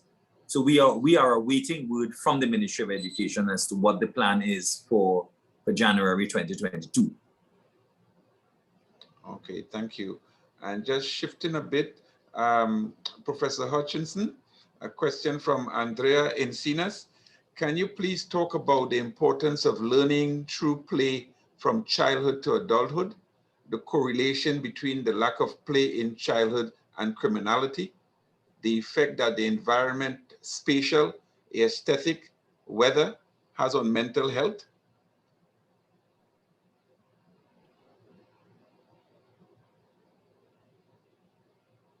Professor Hutchinson? Yes, hi. Yeah, you got the question. It's in the Yes, chat. Yes. Yes, I did. So yeah, play therapy is an important component of the treatment arsenal in mental health for the child and adolescent age group, and it's now being incorporated into the treatment for the adult population as well. And that is directly derived from the impact of play as a mechanism to improve bonding, to improve socialization, and to develop symbolic and abstract thinking skills in children. So I think one of the issues of the pandemic and the lack of activity outside of the house is that the inability of children to play in the way that they would normally do and interact. And in the flip side of that is that what we've seen is a marked increase in their online gaming, which has its own set of challenges. Although within that community, there are lots of ways in which group activity and group relations are fostered, but it denies them the physical interaction. So I think, and of course, play is also related to the aesthetics, the spatial aesthetics, as Ms. Encinas mentioned. And the appreciation of the spatial aesthetics is an important part of development as well. And from conception, our environments play a role in how we develop who we are, how we relate to ourselves, as well as how we relate to the world. And it's something we tend to take for granted. But the spatial aesthetics, the capacity to engage with space in a mutually reinforcing way is an important part of health in general and mental health in particular. Thank you, Professor Hutchinson.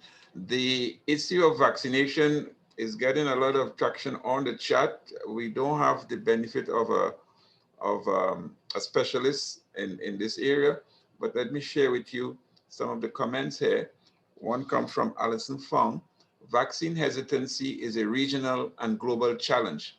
I cannot understand why an option to minimize the severity of the impact should you contract COVID is a problem for individuals. I am ready to get my booster. And another question from Roger Watts: if vaccines are preventative, then in the middle of a pandemic where people test positive and get sick, where is the discussion on treatments?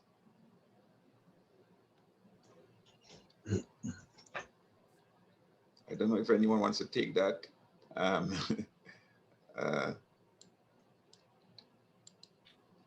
Dr. McCree, I would just comment like this. And I keep saying it's highly contentious. I have to deal with it from the union perspective all the time. That is basically the medical perspective. But this issue is not just a medical one.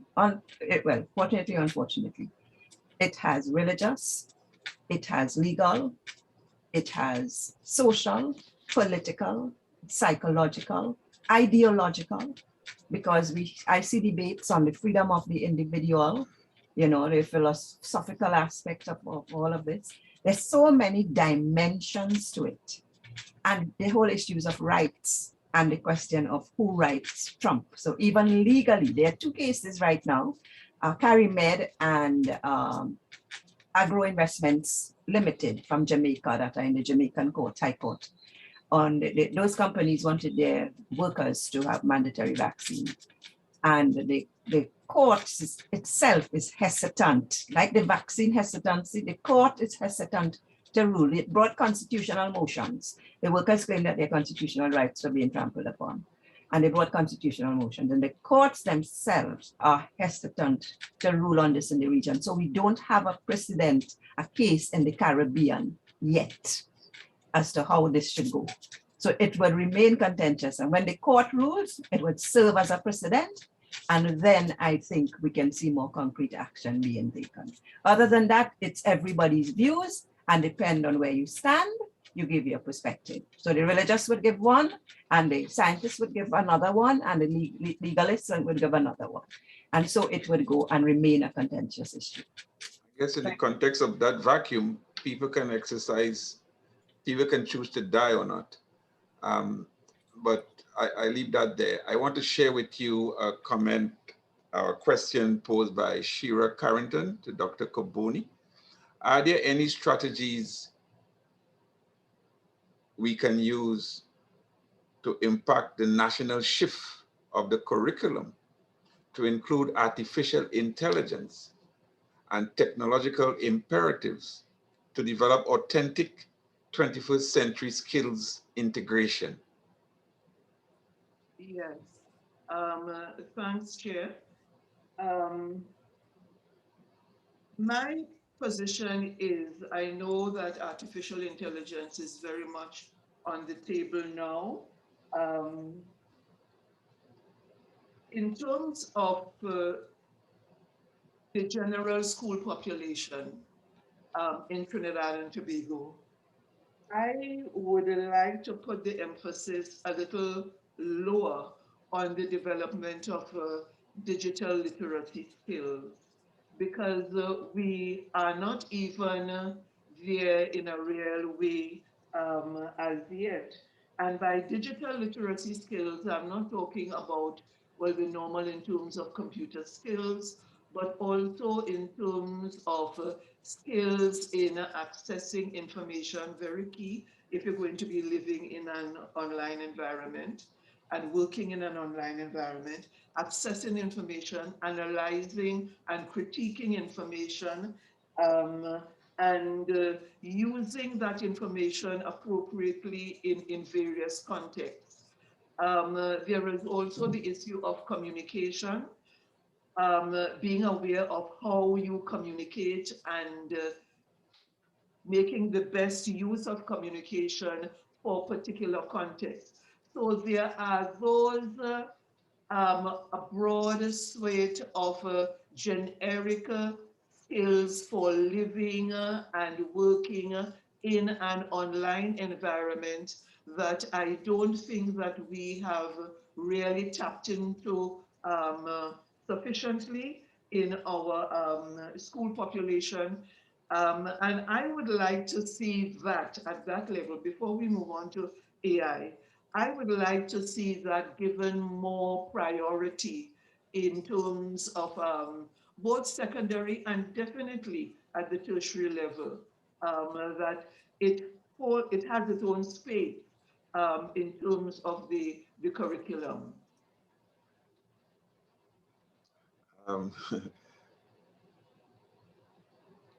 There is a comment here from Marlene Francis. Again, it's on the issue of vaccination. Statistics show that the vaccine produces adverse effects. Why is this fact hidden and not highlighted, especially in the Caribbean?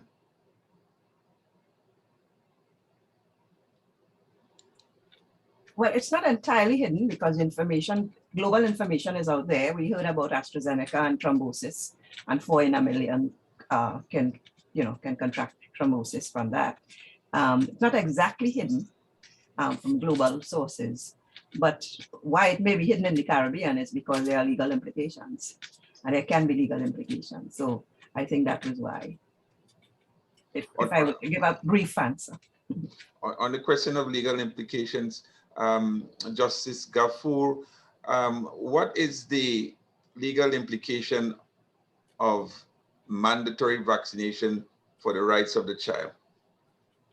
Well, I think there's a couple of issues here. One is, in particular, the fact that many of the international drug companies have sought indemnities from countries to whom or to which vaccines have been supplied. So the extent to which you may be able to seek or pursue legal action against them, I think would be somewhat constrained and limited. In fact, this has been the subject of severe criticism, particularly where developing countries have been highly dependent on perhaps these vaccines being sourced from some of the larger, more developed countries. But in terms of the broader implications, this is an issue, I think, which is still very much uncharted territory, so that it's difficult to say one way or the other. I think one issue that I think needs to be borne in mind, insofar as one might be tempted into the line of saying, the greatest good for the greatest number, is the issue of recognizing that, utilitarian arguments such as that, to some extent, always have to be weighed up against human rights of the individual. And as you suggest, I mean, people have a personal choice, but ultimately, I still think that until, as Dr. Rampersad says, we have a formal decision from a court, and in fact, there have been some suggestions emanating from the industrial court, for example, of Trinidad and Tobago, that it may be very difficult to impose mandatory vaccination without tampering with the contractual rights of workers. This is a broad issue, which I think is very much, open for further consideration. And so, I mean, I wouldn't like to necessarily give a formal view on that. I think it's something that a court will have to formally rule on. Thank you very, very much. Now, the questions have alternated between vaccination and the challenges of online learning and transitioning to online, delivery. So in that context, I want to share another question here posed by Makida Daisi. Considering play as a necessity to optimum cognitive and social development on all levels of education, what practical strategies are possible for distance and online learning? I don't know if Professor Hutchinson would want to take a stab at that one.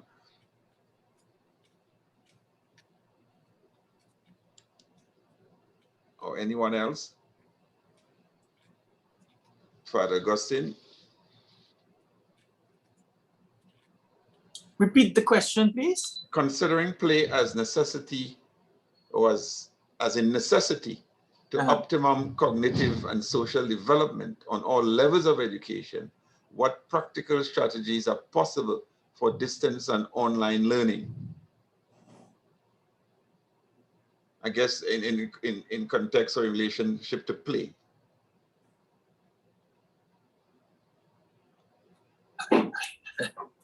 As I said, it is play. Part of the crisis that we are facing is that there is no play.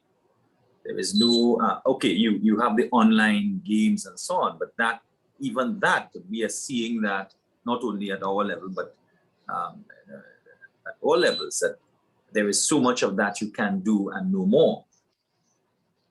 So the actual physical activity. I just had someone in this morning whose son is involved in track, and all of that training has ground to a halt really in the last literally 2 years.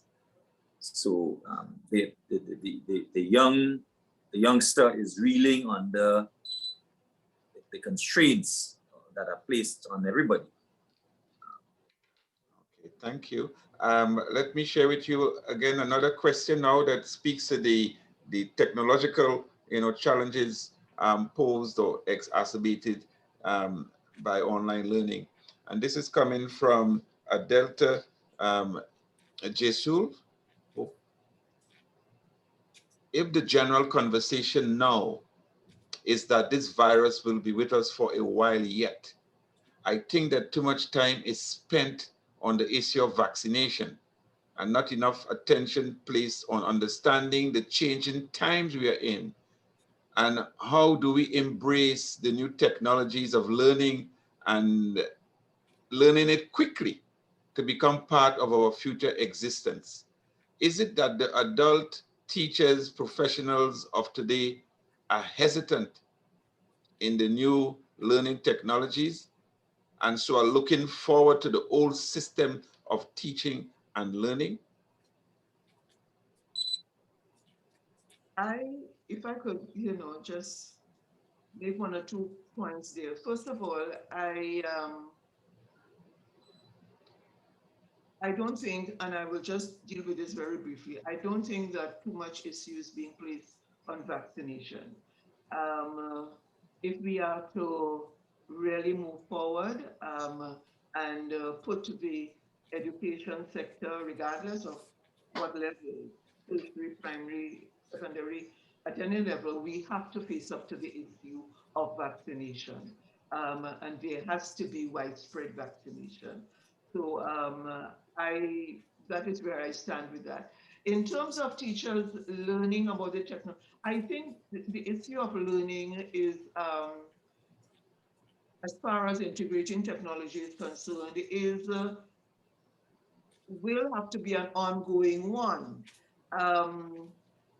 And so we have to clarify our policies in the first instance. What do we mean? What do we want to get out of integrating technology into the teaching learning transaction? And don't take it for granted that we have arrived there at a point where,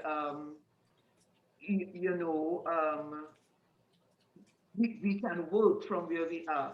I think that there is a need for us to, one, establish clearly articulated policies that everybody can recognize and hopefully buy into.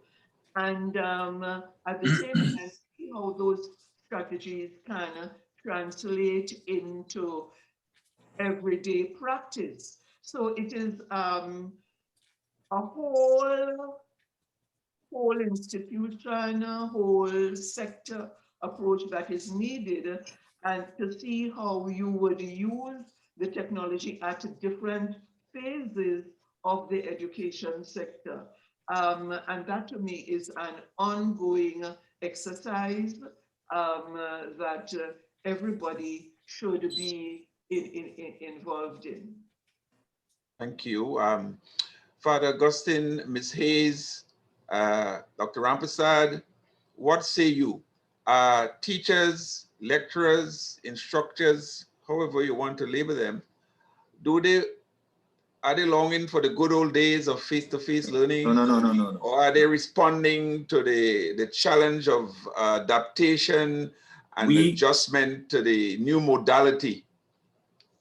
Just plainly stated, teachers have adapted. Teachers are willing to embrace the technology. nobody is longing. I'm an old man in this, and I have adapted, I have transitioned. Many of my teachers, I would have taught them. This is a generation that is involved, and they know they've grown up in the technology. So nobody's longing for any past, you know? So I smile when I hear people say that teachers longing for some good old days. They don't know the good old days, okay? They know technology days. And therefore, they have embraced it.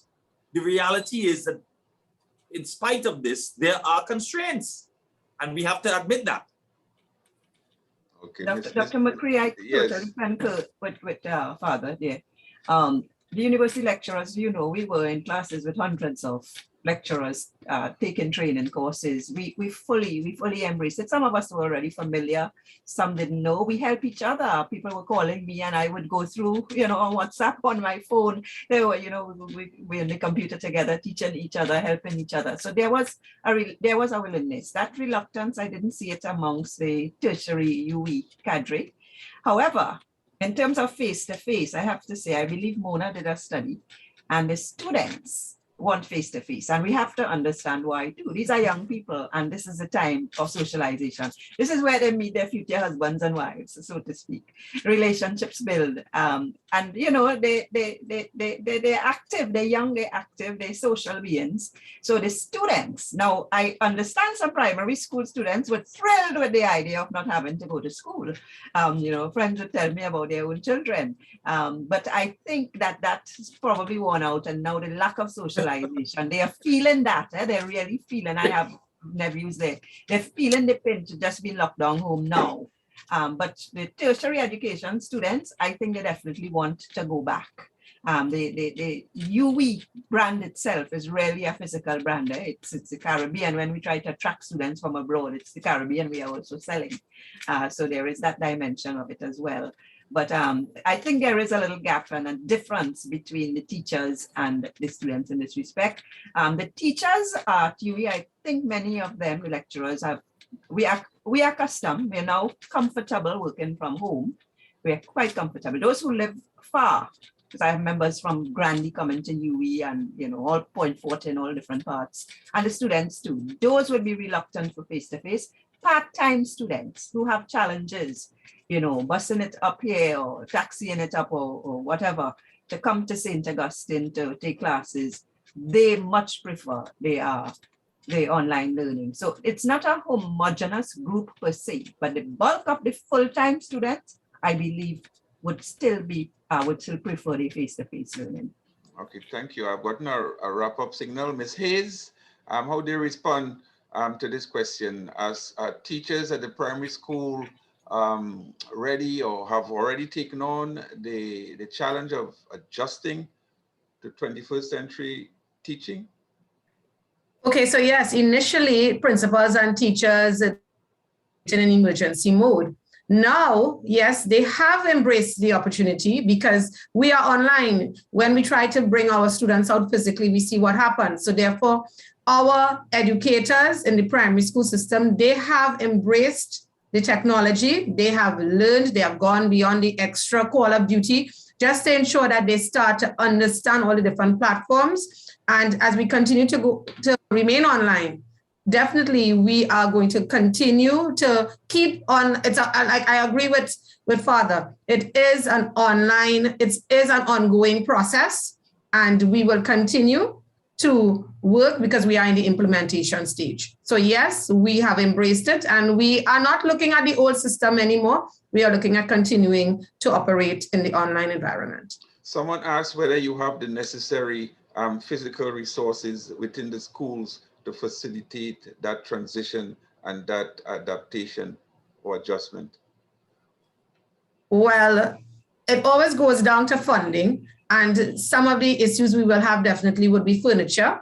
But as of now, we work with what we have. We are trying our very best. The ministry has provided what they can, and we also engage stakeholders in assisting us. And when the time arises and we have to do physical reopening, we will embrace all the opportunities that we have available to make it happen, because that's what we do as principals of primary schools. Thanks. Okay, while you're on camera or on the floor, there's this final question from Lionel Remy to all panelists, but particularly from where you sit.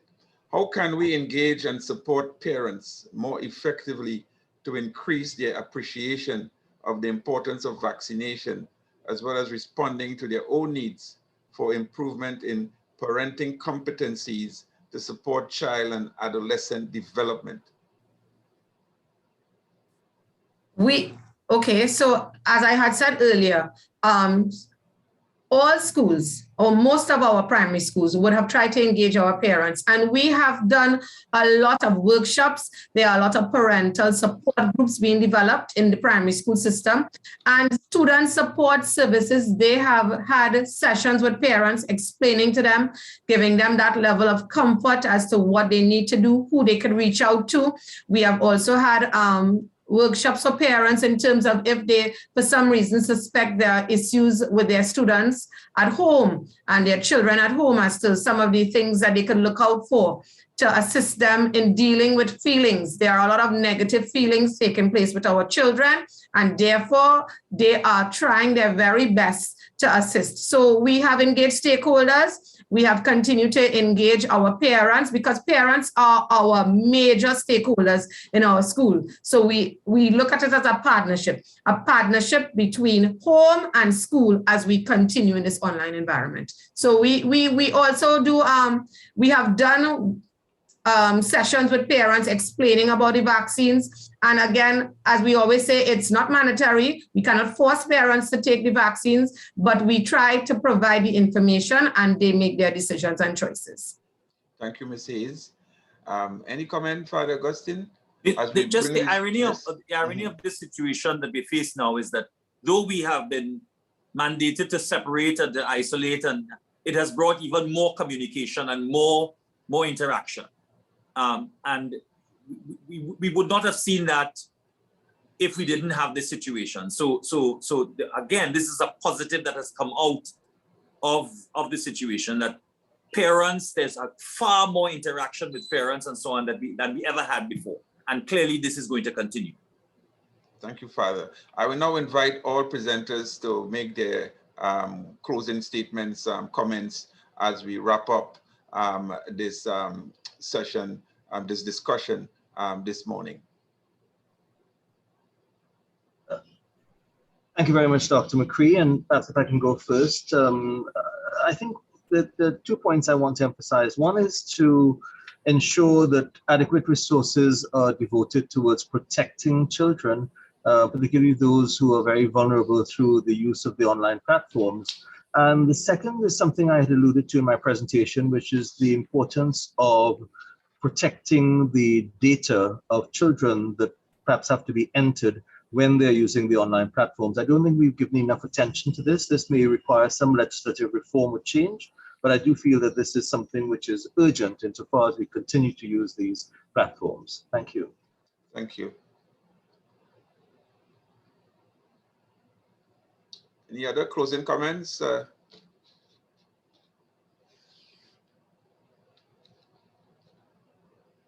Indira, I think you're muted. Sorry. Yes. So 2 comments. One, a call on employers to be sensitive to the time of employees, because we find ourselves in 12-hour meetings. We find ourselves on call at 9, 10 in the night, and meetings on Saturdays and Sundays because they think you're available because you're at home, and to the contrary. So they have to take cognizance of employees' time and private time and family time. That's one. And the second one, I want to commend all our educators out there. I want to heartily commend them. Those at UE, those outside of UE, those in this primary and secondary school system. We are doing a tremendous job in ensuring that our children get an education. So our goal is to get them graduated and get them graduated well. So I really want to make that call to congratulate our educators. Thank you.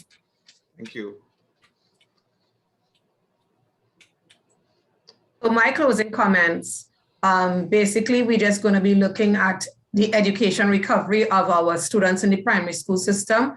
And again, I just want to reiterate what Dr. Rampasad said. I want to compliment the principals and the teachers and the parents as we continue to educate our primary school children. We continue to work together as a team, and without having that strong bond and relationship between home and school, it cannot happen. So with the support of all our stakeholders in education, we will continue to try to ensure that our students learn and we reach all our students in the primary school system. So I thank you. Thank you. Thanks to you, Dr. McCree, and the whole of Salises. This was a very useful forum that you organized here. What I would like to say at the last is that as we continue in the education sector, and regardless of what level in the education sector, that we continue to think carefully about the integration between curriculum design, curriculum development, and how we infuse technology into the implementation of that curriculum. As I said previously, that is an ongoing, non-stop discussion, and I'm sure that it will grow as we proceed in this post-lockdown era. Thanks a lot. Thank you, Dr. Kuboni. Father Augustine, I think you have the last ball. I think we probably lost Father Augustine. No. Okay. Just one comment. I think what we have realized out of this is that the technology has its place, but the tradition of that physical communication, really there is no substitute. We are thankful for the technology, and it has worked wonders in this crisis.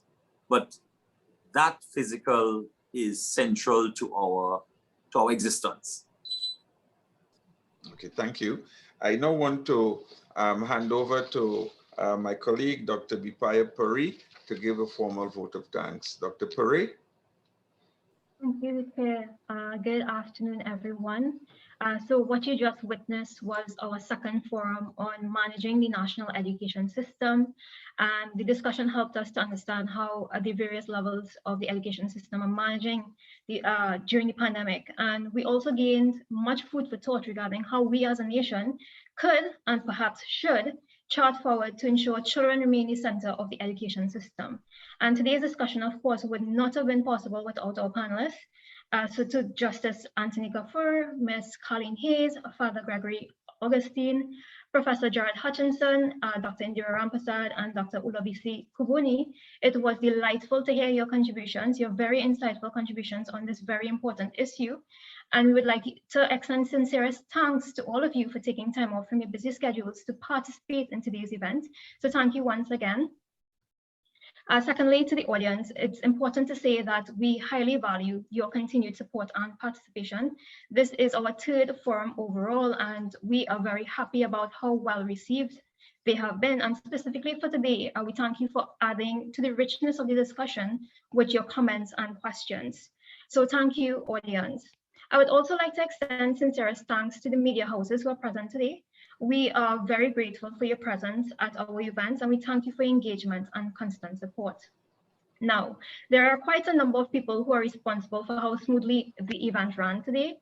And firstly, we are extremely grateful to UWI's Marketing and Communications Office for their continuous effort towards our events. I would particularly like to acknowledge the contribution of Ms. Josanne Green and Ms. Chanel Glasgow. Thank you both, and to the rest of the team for your contributions towards the proficient running of today's forum. And I would also like to extend heartfelt thanks to the campus IT services, specifically in the provision of technical assistance for today's event. Thank you, campus IT. Now, chairing and moderating an event of this nature is no easy job, and month after month, our chair continues to deliver on these tasks, and it was no different today. So special thank you to Dr. Roy McCree for chairing today's event and courteously moderating the panel discussion. Thank you, Dr. McCree, good job as usual. I would also like to recognize the efforts of the administrative staff at the SLESIS who have been diligently working behind the scenes. Ms. Katian Mollis, Ms. Francine Arlene, Mr. Ephraim Thompson, Mr. Leslie Brewster, and Mr. Sheldon Warner. Thank you for your dedication and endless support in ensuring SLESIS events are successful. And lastly, but by no means least, thanks to the acting director of this SLESIS for his exceptional leadership and foresight in providing a space where we can ventilate very important issues to the national and regional development. I am sure everyone here agrees that the initiative is very indispensable. So thank you, Dr. Godfrey St. Bernard, for the great work you're doing during your stewardship. So again, panelists, audience, and support teams, thank you. We appreciate everyone's contribution towards the event, and I'd like to pass you all over now to the chair for closing remarks. Thank you, Dr. Pere.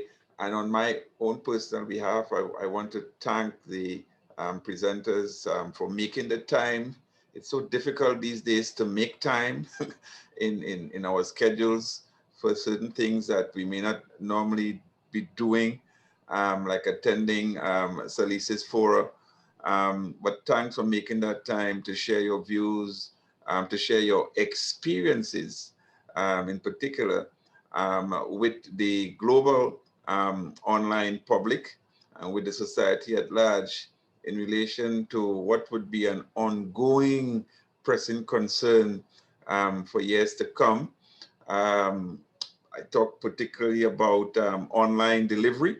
I hope that the issue of the virus won't be with us for years to come, but we have to grapple with its legal, political, economic, and social challenges at all levels. And I thank you all for being part of a discussion that is necessary and I guess would continue as we try to grapple with the COVID-19 virus and its new variants and modalities. I thank you all. I want to hand over to the acting director, Dr. Godfrey St. Bernard,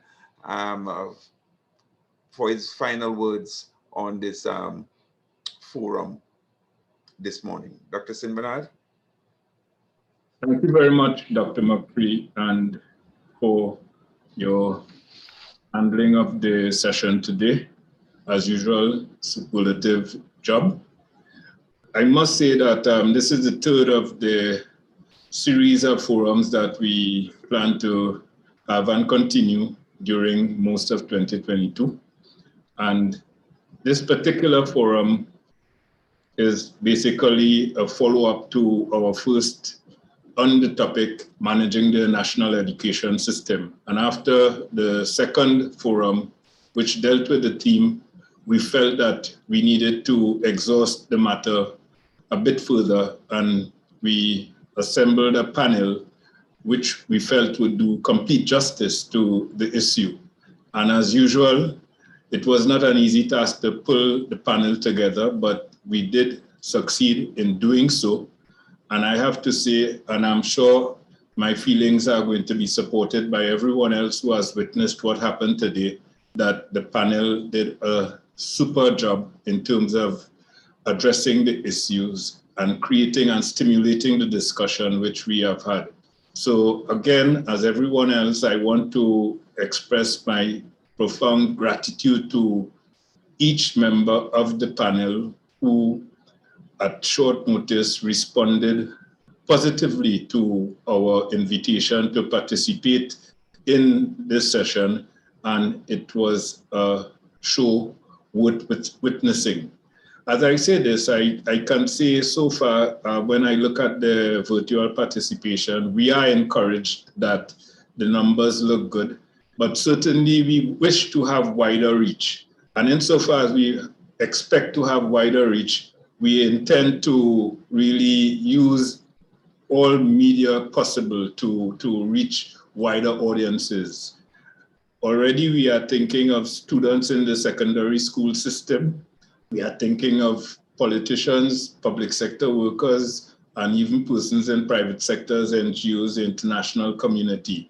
Of course, there are different media by which we can share what we have been doing so far in Salisis with them. Already, the past forums that we have had are on a website located in Salisis, Muna. It's on the Salisis regional website. It is my intention to share the link with everyone so that you can go and see what we have been doing so far. And this particular session will also be placed on that website.